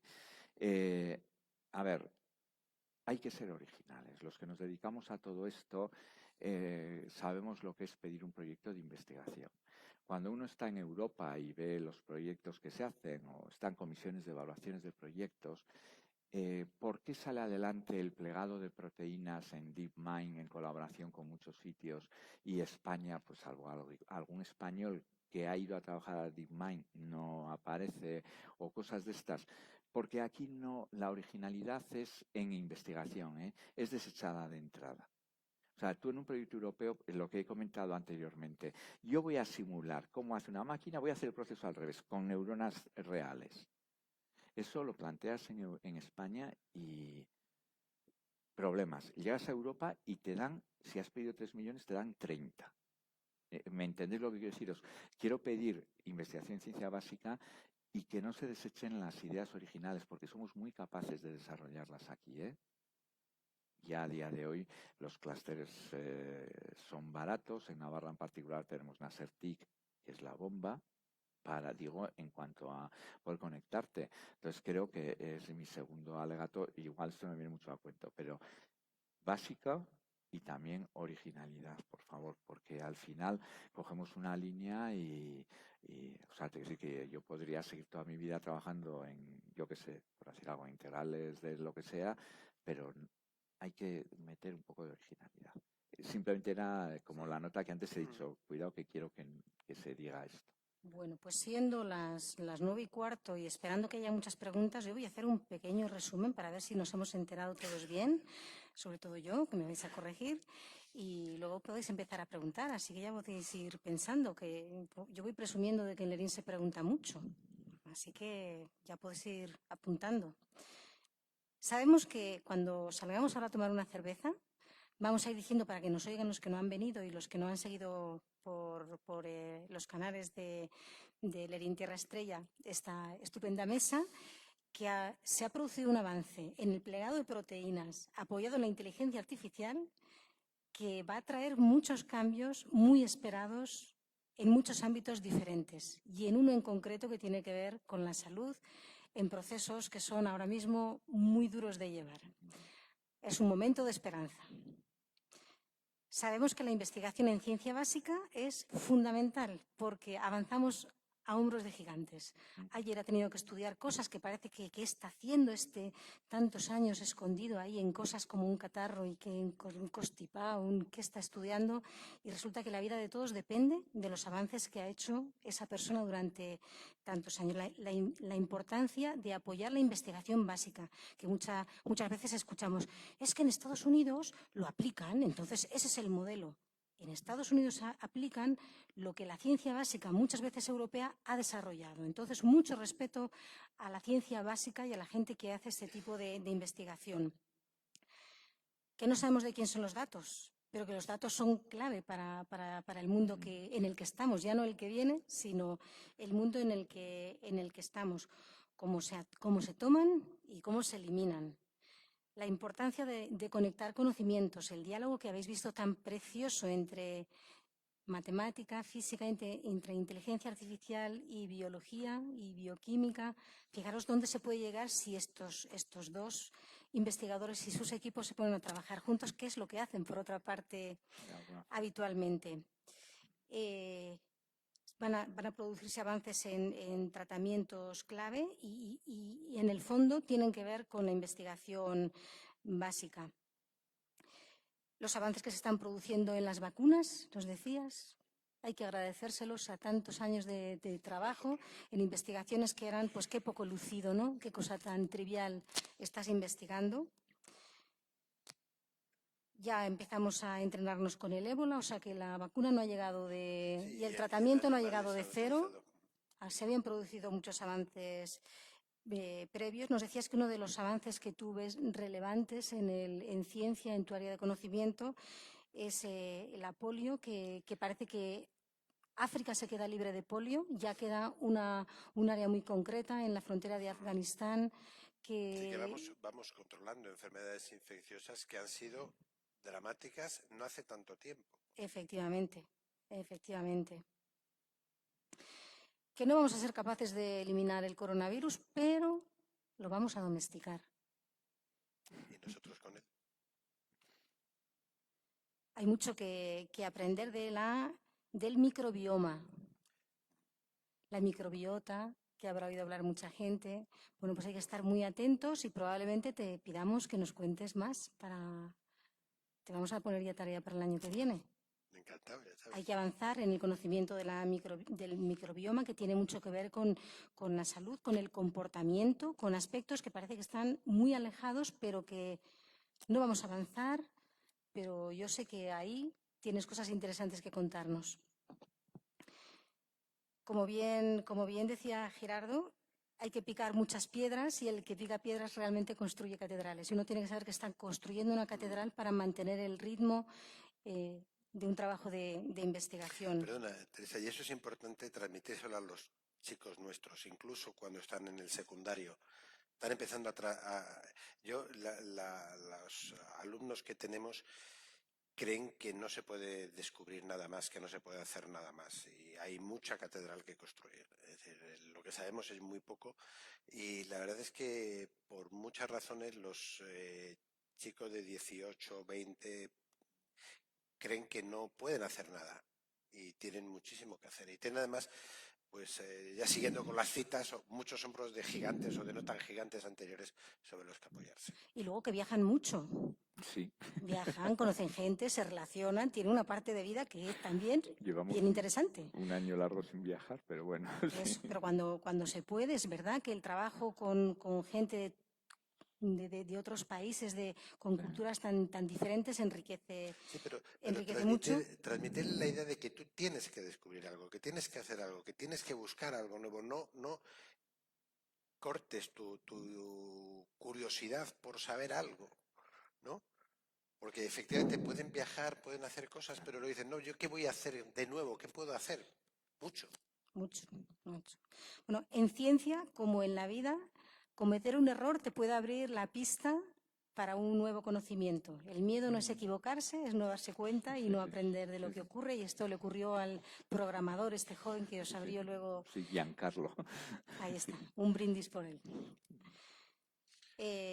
Estáis trabajando y estás muy orgulloso del trabajo que estáis haciendo de conexión entre el cerebro y la computadora, que parece que era muy simple, lo de derecha o izquierda, pero cuando hemos vivido de cerca el problema de la incomunicación, siendo consciente, esto cambia radicalmente la vida de las personas que estáis investigando en emociones, que esto es el tema de futuro. Nos avanzan grandes cambios en la burocracia, que parece que vamos a dejar de ser un país tan burócrata, que eso nos va a liberar mucha materia gris y mucha inteligencia. Que el cerebro es una máquina maravillosa, pero increíble. increíble, que seguimos aprendiendo de Es realmente todo el sistema neurológico. todo el sistema, Sí, sí. efectivamente. Que la comunicación cuántica será la gran revolución. De hecho, es que hace menos de un mes ya IBM ha puesto a la venta el primer computador cuántico muy elemental asociado siempre al tema de la seguridad de los datos. Es decir, el peligro de los datos.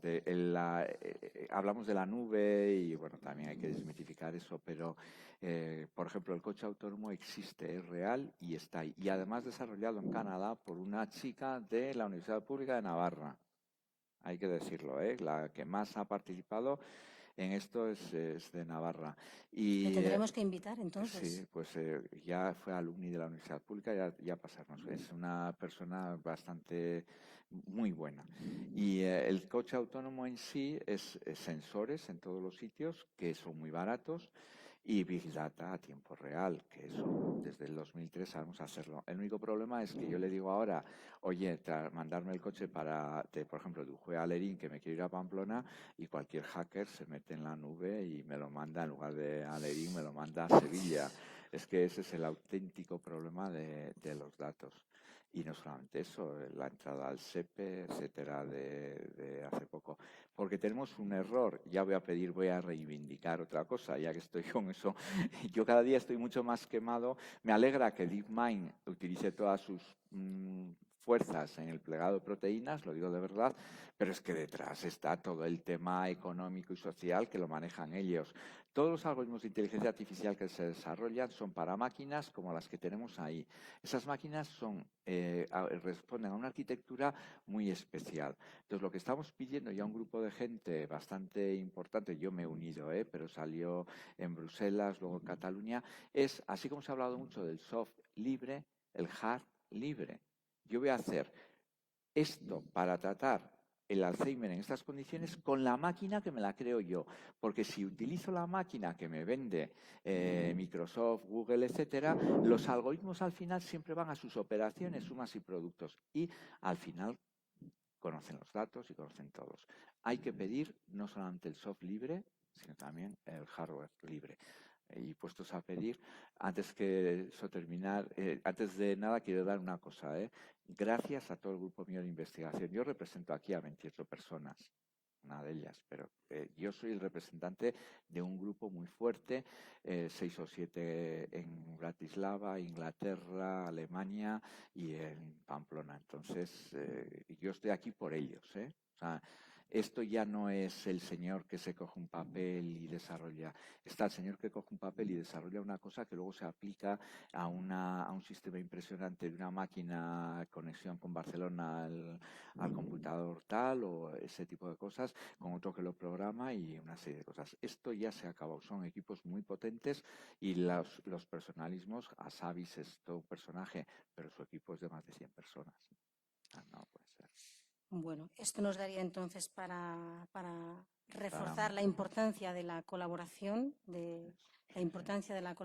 y de compartir con la sociedad, no solamente que los resultados de investigación financiada por entidades públicas, mayoritariamente, vayan a la industria, sino que vayan directamente a la sociedad.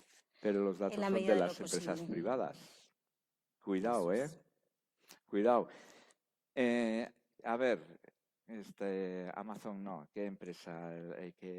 Bueno, no es Instagram, sino la otra, que maneja todos los datos del mundo con solamente 10.000 empleados. Bueno. Facebook. 10.000 empleados. Bueno, vamos a salir con más esperanza. Hay que ser originales. Eso sí. Hay que atreverse a pensar como investigadores de otra manera, como investigadores en realidad como ciudadanos. Hay que aprender a ver las cosas desde ángulos diferentes y a saber mantener y defender la diferencia y la singularidad de los planteamientos. Y hay que hacerlo de la mano de nuestros investigadores. Dependemos de vosotros. El mundo está pasando una situación compleja, pero nos habéis dado algún que otro disgusto, pero mucha esperanza. Así que empezamos con las preguntas. ¿Alguna pregunta? Como no la hagáis, la hacemos nosotros, Nos ¿eh? hemos matado. Allí. Tienes una... Segundo, ¿a qué nivel está Navarra en el tema de la inversión? ¿Tiene buenas relaciones con las, a nivel nacional? ¿Tiene buenas relaciones con las diferentes comunidades? Porque estamos hablando de que se está hablando con el extranjero más. Y tercero, en el tema de la Alzheimer, ¿cómo está la situación ahora? Bueno, antes que nada quiero decir que todo lo que desarrollamos nosotros es herramienta para vosotros. O sea, la investigación pura es la, o sea, la que va a realmente al ser humano es la vuestra. A ver, ¿a qué nivel está Navarra? Pues como es muy difícil mojarse, etcétera. A ver, cuando yo me he quejado mucho, yo recuerdo en un viaje en Noain, Barajas, que venía una persona importante, estaba en el avión, yo me estaba quejando de la inversión, me dijo algo que me dejó muy mal, que es que Navarra tiene la mitad de la población del barrio de Vallecas y que bastante bien estamos. A ver, Navarra históricamente ha tenido pilares fundamentales en la industria. Creo que en términos relativos es la provincia de las 50 y tantas, o 51, no sé cuántas hay en España, con más industria, mucho más que el País Vasco, pero porque viene de una tradición muy, muy especial de una serie de gente que se lanzó. No estoy hablando de política, por favor, ¿eh? Estoy hablando de gente que en un momento determinado tomó unas decisiones muy importantes a nivel industrial de Navarra, desde la Superser a todo lo que vino después. A nivel científico, claro, eso nos ha llevado a esta situación. A nivel científico, todo lo que sea desarrollos para la empresa navarra, digamos que se empieza a valorar. Pero yo soy muy pesimista. A nivel científico no se invierte dinero suficiente y el dinero que se invierte yo no creo que se haga de la misma forma que en Europa. O sea, yo pido, por favor, a las autoridades que el dinero que se invierta en ciencia a proyectos, esos proyectos sean evaluados por agentes internacionales.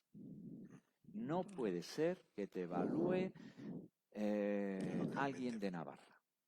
¿Me entiendes? Entonces, en mi área, pues hacemos lo que podemos, pero desde luego no llegamos a la altura de Granada. Estaremos entre las 5 comunidades mejores de España. El País Vasco nos da sopas comunas, no en mi área, en otras, pero porque tiene una política muy concreta. Y la política que tiene es desde hace 30 años. En ciencia hay que invertir bien y durante gran periodo de tiempo para obtener resultados. Hace 30 y tantos años llegó Pedro Miguel Echenique de Estados Unidos y dijo, la ciencia es esto. Cogió y creó el centro de física, el centro de matemáticas, ajeno a la universidad, porque tiene que tener libertad de contratación, de traer gente, quitar gente, porque la universidad es un monstruo muy difícil de mover. Contrata, ningún premio Nobel viene a San Sebastián, a Pamplona tampoco. ¿Qué es lo que hay que hacer? Se contrata a ese premio Nobel o al número 1, a Juste, por ejemplo, del cerebro, del mapeo del cerebro con Obama, se le contrata durante 2 meses al año, durante 4 años, se le paga muchísimo dinero y se elige, eso sí, en este caso el de IPC o el de matemática aplicada, a 5 estudiantes para que empiecen a trabajar en sus tesis doctorales con este premio Nobel. Al cabo de esos 4 años, y ya empiezan a trabajar primero 2 meses, luego conexión ya vía online, al año siguiente otros 2 meses. Ahora ha conseguido con ese método que el DIPC, el Deutsche International Physics Center, publique más artículos en Nature que incluso Suiza. Y que dentro de 10 años esa metodología sea fundamental en toda Europa y van a ser pioneros. Eso es tiempo y dinero y no cerrarnos a la investigación exclusivamente en la universidad. Tiene que haber centros de investigación, que ya los hay, yo que sé, Navarra Biomed, CIMA, etcétera, pero que tiene que haber centros con ideas y líneas muy claras y potenciarlas durante gran periodo de tiempo. Es mi opinión, ¿eh?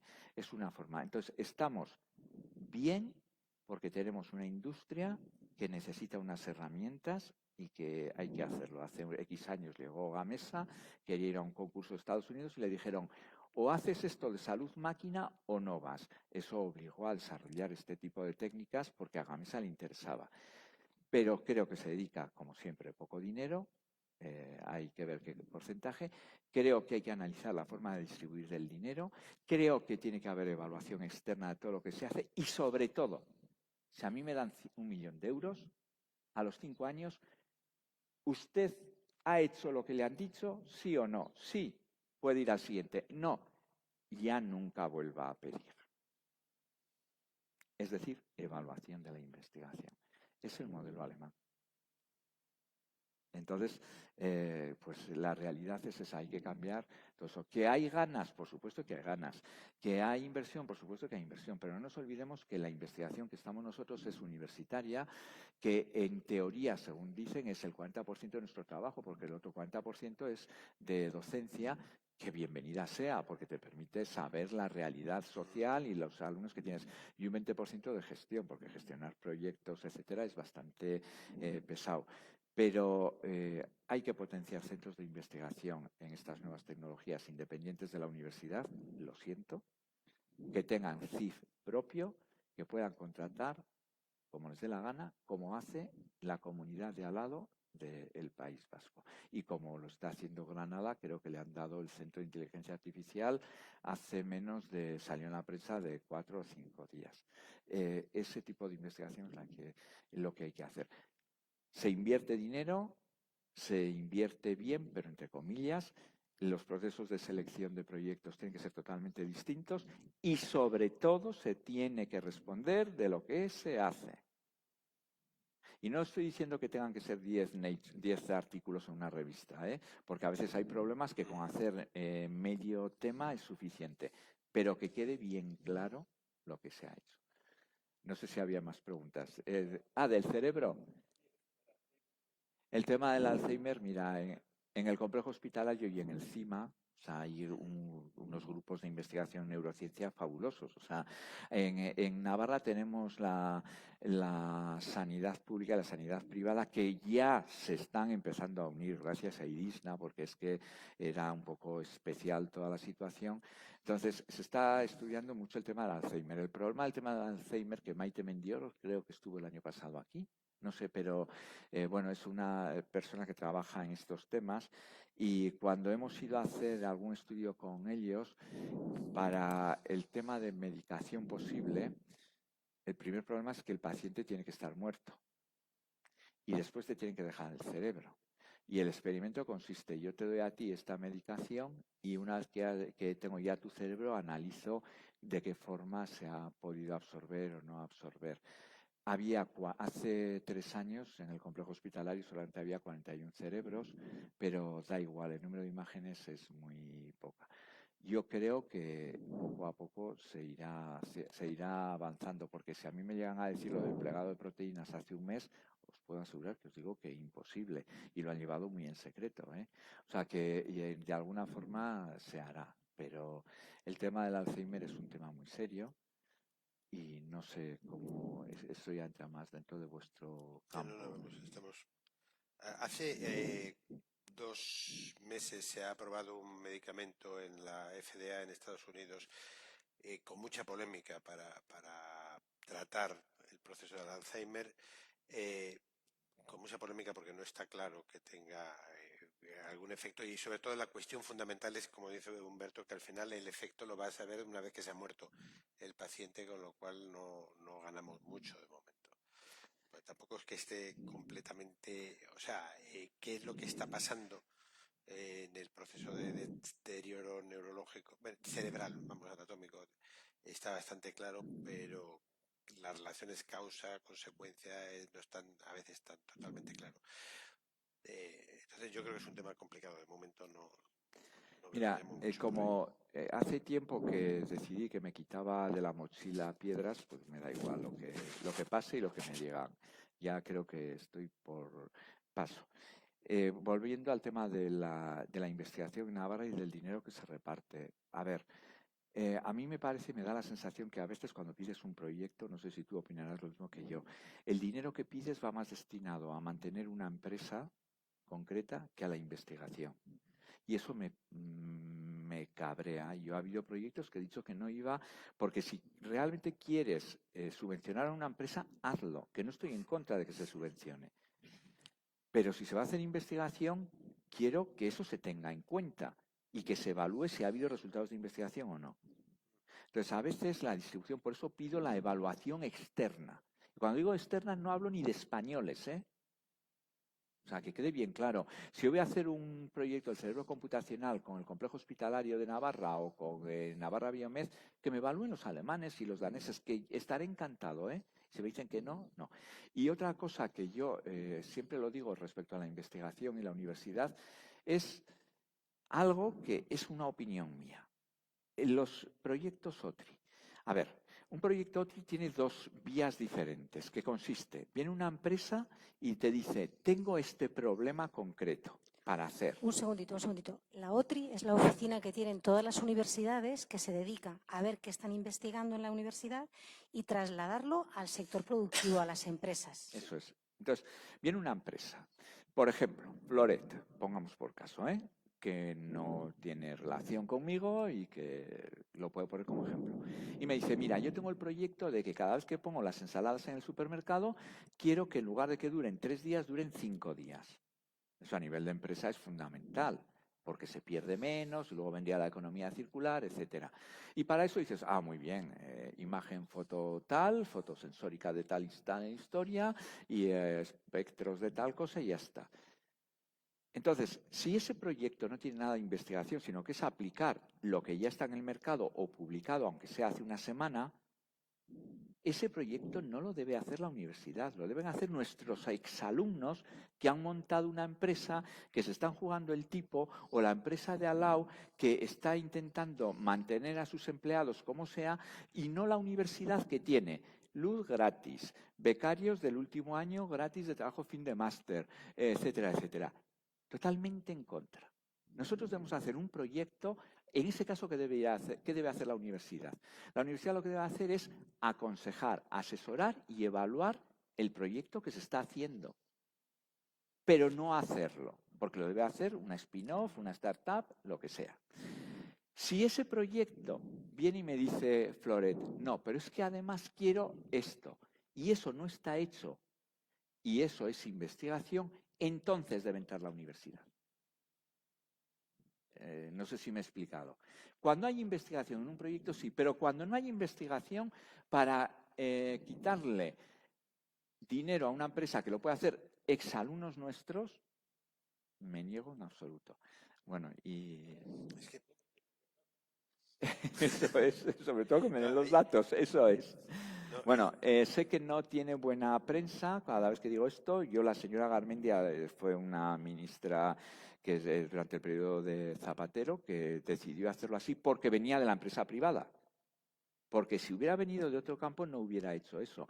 Los proyectos OTRI que no tienen investigación no debiera hacerlos la universidad, salvo asesorías. yo básicamente estoy de acuerdo con lo que dice Humberto. Sí que me Cuidado, gusta- Pisabarro, que eso te vería- puede generar unos problemas que para qué, ¿eh? sí. Te lo digo porque... No, pero hay el tema de- tenemos un problema de tamaño. Es decir, como creo que decías tú antes, Navarra es menos de un barrio de Madrid. Y entonces, claro, hay un problema de dimensión.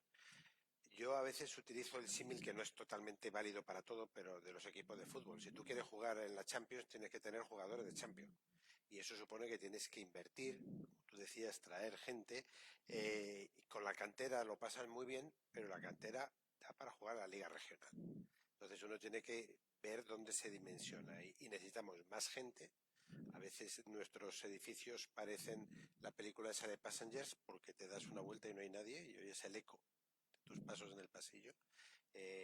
Eso normalmente no ocurre.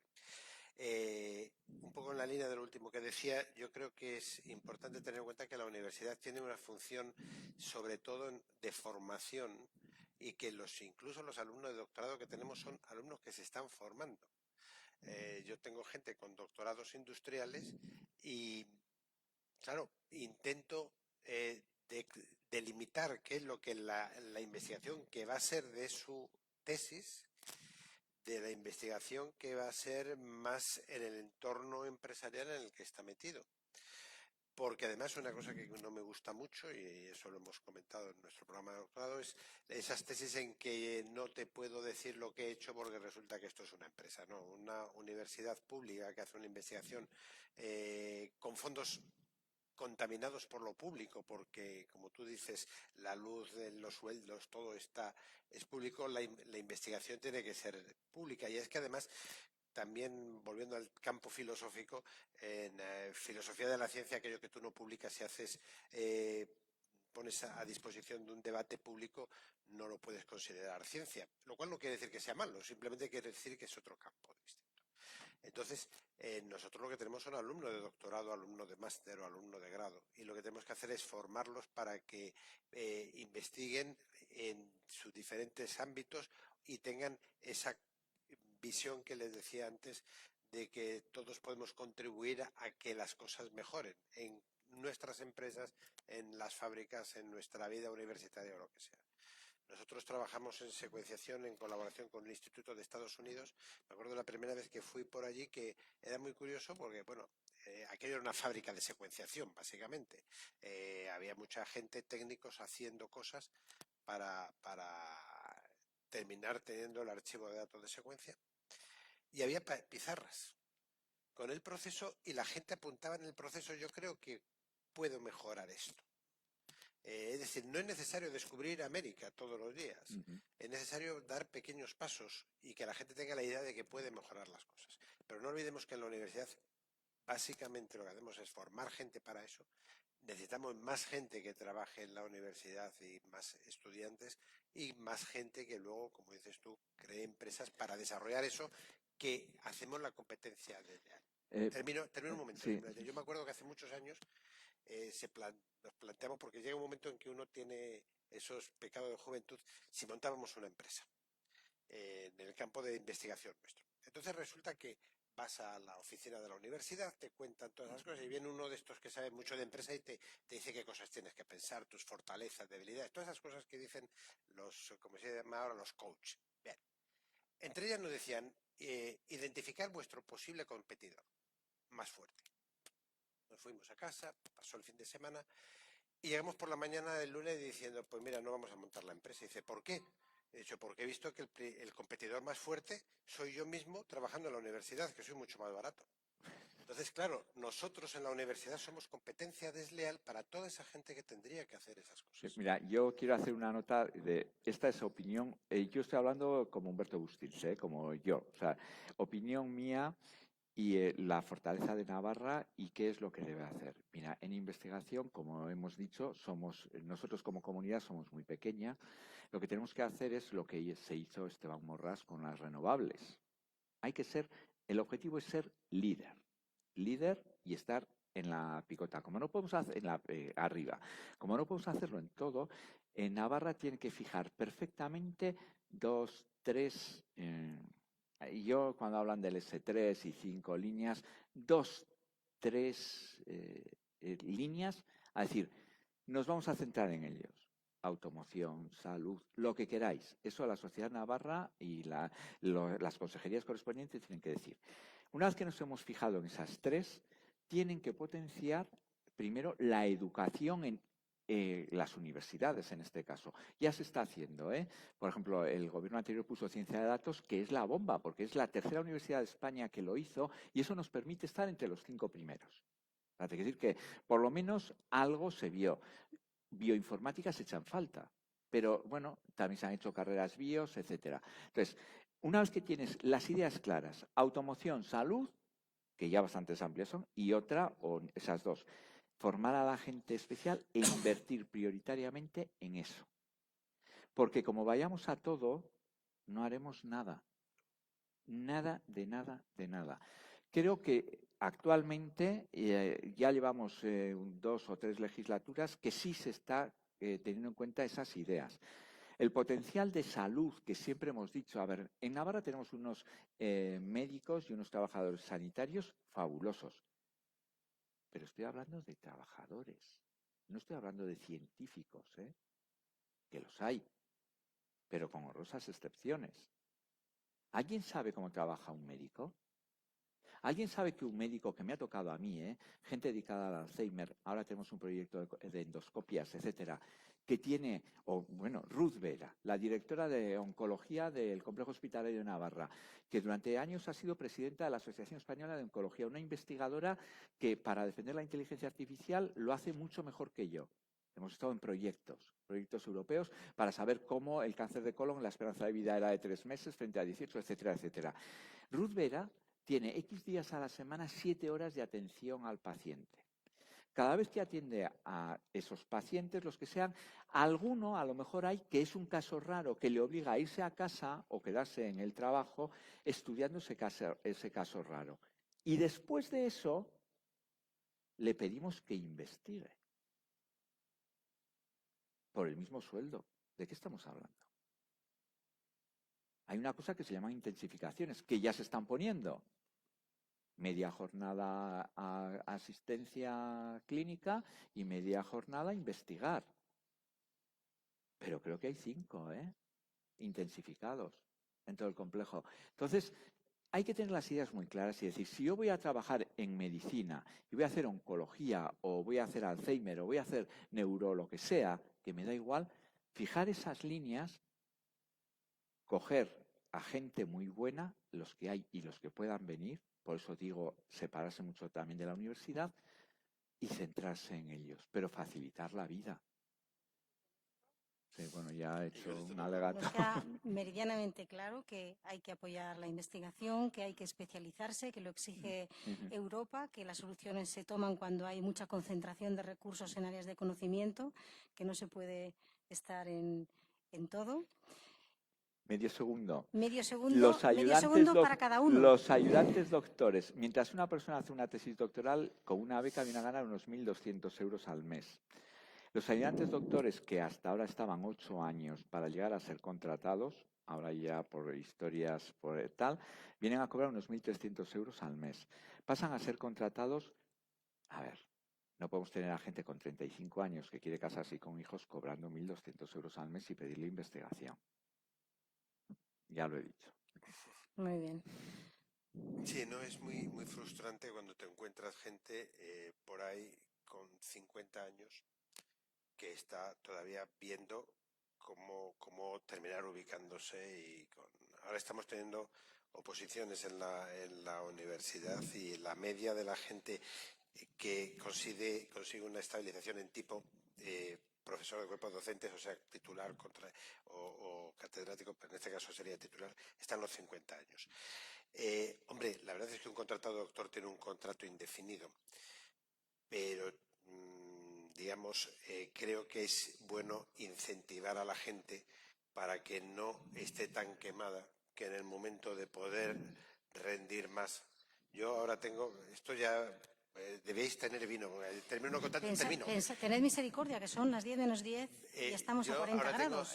Después de verano, que estimular a la gente de nuestro instituto para que empiece a hacer una serie de actividades adicionales que vamos planteando y van a estar dirigidas por gente de esta que tiene en torno a los 50 años y que lo primero que tengo que hacer es desquemarlos.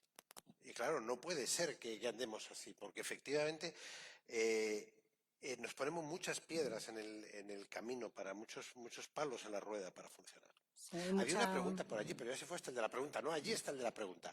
Ah.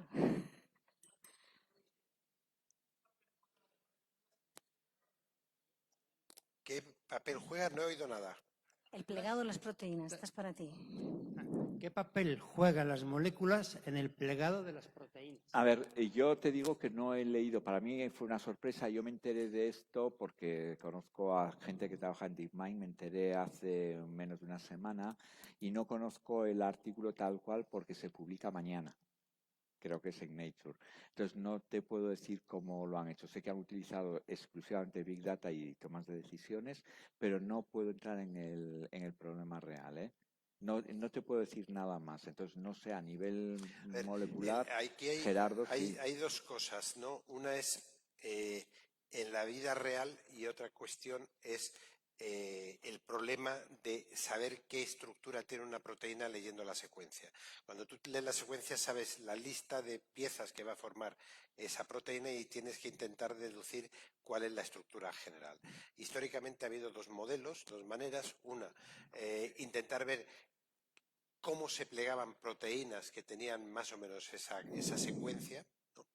Y otra más complicada de intentar ver los cambios energéticos que estabilizaban más unas estructuras que otras. Es decir, era el problema de predecir, que entiendo que básicamente es lo que se ha hecho. Otra cosa es la vida real, que es esencialmente parecida, pero no exactamente igual. Cuando una proteína se sintetiza, se va produciendo y se va fabricando como si fuera este dedo que va saliendo por aquí. Al principio sale el principio de la proteína y ese principio de la proteína va plegándose y eso va dirigiendo el plegamiento de lo posterior. Entonces, en la vida real la cosa es un poco más compleja y supongo que eso, ahora que se tiene un gran volumen de datos, se puede modelizar. Es un proceso de desarrollo de esa proteína, ¿no? Y lo malo es que alteraciones en la secuencia o alteraciones en el entorno donde se forma esa proteína pueden dar lugar a una proteína estropeada, y esa proteína estropeada en el mejor de los casos puede no funcionar, pero en algunos casos puede contagiar el estropicio a otras. Se acordarán del problema de las vacas locas. El problema de las vacas locas, de los priones y en última instancia también algo relacionado con el Alzheimer, son proteínas que se pliegan de manera incorrecta y que contagian, hablando en términos metafóricos, ese mal plegamiento a las otras. Entonces, el plegamiento de la proteína, entender bien cómo se produce el plegamiento de la proteína es fundamental para que podamos comprender qué es lo que leemos, para qué va a servir un gen que leemos, y también es muy importante para entender por qué a veces eso ocurre mal y da lugar a patologías. Cuando sepamos más de eso, probablemente identificaremos patologías que ahora mismo no sabemos a qué son debidas y que pueden ser debidos a problemas de procesado. Pero el problema de procesado de proteínas en una célula es esencial. Hay montones de mecanismos dentro de la célula que se dedican precisamente a deshacer los entuertos que se producen con proteínas. Y mucho del trabajo que están haciendo nuestras células ahora mismo es de eliminar errores de plegamiento. No sé si he contestado, pero podemos liarnos un rato. Sí. Pero la respuesta es mucho. Sí.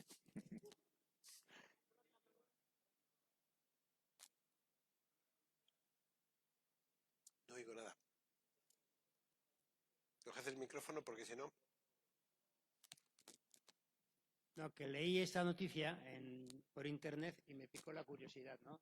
Yo, aprovechando vuestra presencia, pues digo, bueno, que me expliquen un poco y a ver si lo consigo entender algo mejor, ¿no?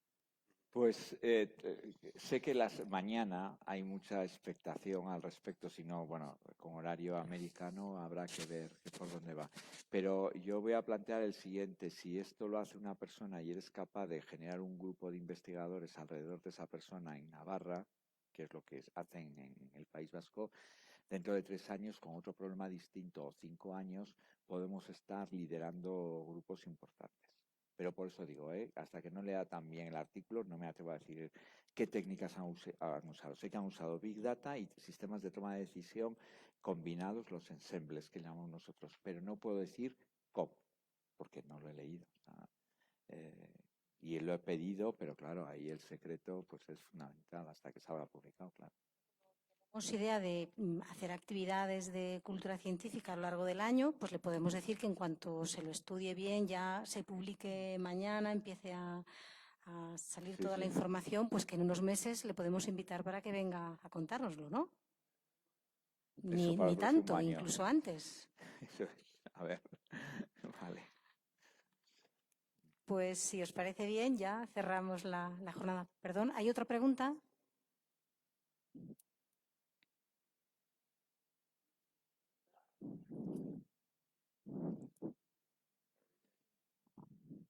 Hola, yo tengo dos preguntas. Una es, que es una curiosidad, la máquina que determina qué mano vas a mover, ¿cómo llega a esa conclusión? ¿Cómo recoge esos datos del cerebro de esa persona?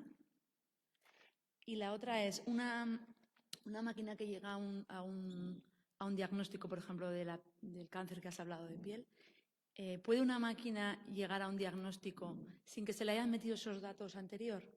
¿O sin que sea no sé, una mezcla de esos datos? ¿O siempre tiene que haber unos datos para que la máquina llegue a la conclusión? Siempre hay que entrenar a la máquina. Es como un médico tiene que tener una especialización concreta para determinar, y cuanto más experiencia tiene, digamos que su diagnóstico es mejor, ¿no? Siempre hay que entrenar a la máquina. Entonces, el médico muy bien formado toma decisiones mejores que el médico mal formado. Entonces, el entrenamiento de la máquina, si tú lo haces con buenos datos y con muchos datos, por ejemplo, en el Alzheimer, en el ictus, nosotros empezamos con 300 pacientes y todo su historial y no sacábamos nada, hasta que nos llegamos a unos 30.000 pacientes. Pero bueno, entonces la máquina toma datos de acuerdo toma decisiones a partir de los datos que tú has metido. Es ejemplos, o sea, somos capaces de procesar cantidad de ejemplos. ¿Cómo funciona el cerebro computacional? Pues se pone el electroencefalograma y empezamos cogiendo 8 longitudes de onda diferentes de actividades del cerebro. Luego nos dimos cuenta que había 3 que eran redundantes y digamos que 5, pues las betas, las gammas, etcétera. Y cada vez que alguien mueve la mano derecha, digamos que esas 5 bandas se mueven se dibujan de una forma determinada. Como eso se hace y entonces coges todos, este es un sistema muy fácil, porque es de clasificar en 2 cosas, sí o no. O sea, lo difícil es cuando tienes que clasificar en 7 cosas, que es el caso del ictus, pero 7 o más, ¿no? Pero ahí es sí o no. Coges todos los que han dicho que sí, con todos los cerebros que con esa máquina, el electroencefalograma, que han dicho que sí, y sacas sus características generales con técnicas de Big Data, minería de datos, y ver las variables que son importantes. Mira, cuando hicimos el ictus, para ver qué variable era importante, que es lo más, o sea, saber cuántas, partimos igual de 100 variables y tenemos que quedarnos con pocas. Fijaos si es curioso, una variable que resultó que era importante, que me sorprendió, es los hombres solteros que viven, bueno, solteros, los hombres que viven solos con más de 60 años tienen mucha más probabilidad de tener un ictus que cuando viven acompañados de familia. Ese tipo de cosas, ¿no? Entonces tú coges todos los que han dicho mover la mano derecha de esas 3.000 personas durante miles de veces cada uno y sacas las características de la clase mover la mano derecha. Haces lo mismo con mover la mano izquierda. ¿Cómo sacas esas características? Fusionando la información. ¿Me entiendes? O sea, tienes que fusionar la gamma tal, la frecuencia tal, de este con este. Y entonces tienes que saber cómo afectan otras variables que hay alrededor, que es lo que he dicho, la coalición de los datos. Cuando ya tienes todas esas variables, que van a quedar reducidas a 15, 16 variables, ahora cogemos a una persona y medimos esas variables. Si dominan las variables de derecha, pues van a la derecha, y si no, van a la izquierda. La fusión de esos datos se hace por los sistemas de toma de decisión. La inteligencia artificial tiene un problema, y es que no sabe cómo el cerebro humano toma una decisión. A ver, ¿por qué yo me enamoro de esta persona y no me enamoro de esta otra? ¿O por qué yo salgo a comprarme un piso y me he quedado prendado de este piso sin saber los motivos, ¿no? La toma de decisión es muy complicada. ¿Cómo se hace eso? Pues se hacen 5, 10, 15 modelos matemáticos distintos de toma de decisión y se vuelven a fusionar. Son los ensembles. La ventaja de todo eso es que todo se hace en milésimas de segundo y que todo se almacena de forma fácil. Técnicas, pues al final, los que venimos del mundo de la física, la teoría de la física de partículas es muy antigua. ¿Por qué no evolucionó en su momento? Pues porque no teníamos el Big Data, es decir, no teníamos la posibilidad de tratar tantos datos en tiempo real y guardarlos. Esa es la historia. Pero la filosofía es esa, ¿eh? Por eso el proceso clave, y por eso entramos por la puerta grande nosotros, el elegir las variables depende de los mecanismos de fusión de datos que cojas. Y cuando un dato no está seguro, generas un intervalo donde puede estar dentro, y el intervalo te dice el grado de no seguridad que tienes de ese dato, entonces el peso es más pequeño. Pero son mecanismos más matemáticos que tecnológicos. Y así, siendo un romántico, les recomendaría que, siguiendo lo que habíamos hablado antes de Isaac Asimov, se vean Yo Robot, que lo ponen cada 2 semanas en la televisión, que es fundamental. Pues también recomiendo un libro, el último de Bermúdez de Castro, que trabaja en Atapuerca, se conoce más Arzuaga, pero Bermúdez de Castro es maravilloso. El último libro que tiene de Dioses y Mendigos, los 3 últimos capítulos dedicados al cerebro de la marinera. Y se atreve a decir una cosa, con todos los datos que tenemos, lo único que podemos decir con estas nuevas tecnologías es que lo que sí es seguro es que habrá una siguiente glaciación. Pero más cosas no podemos decir. De todas maneras, no está tarde, que hace un calor que te muere. No está tarde, no será hoy. No, Pues- este libro de verdad, ¿eh? Antes, yo creo que nos van a echar, pero como ella está sufriendo, que sufra un pelín más. No hemos hablado porque nos hemos centrado en esto, pero ha habido hace 2 o 3 semanas unas noticias importantes desde el punto de vista de paleontología respecto a unos fósiles de convivencia de neandertales y cromañones en la zona de Israel, de Medio Oriente y en otra zona de Asia, que son muy interesantes para entender la evolución de nuestra especie. Es que el campo de la biología es muy bonito y hay un montón de cosas pero bueno, me callo. Totalmente de acuerdo, totalmente de acuerdo. Que si vais a venir el año que viene, vais a venir el año que viene. Os vamos a programar actividades durante el año, o sea, Y mejor no que nos gastéis cortes. todo esta noche. Digo, y mejor A que ver, nos cortes, sí, que sí, si no a ver. seguimos hasta el año que viene hablando. Pues yo creo que ya, salvo que tengáis alguna pregunta más, porque en Lerín ya sabemos que se pregunta mucho y la pregunta es la esencia de la ciencia, si tenéis alguna pregunta más, la contestan, por supuesto. Sí. ¿Qué he Vale, dicho? que el vino, el vino lo trae el año que Ah, muy viene. bien. Vale, Muy buena manera de cerrar. Muchas gracias. Gracias. gracias. ¿eh?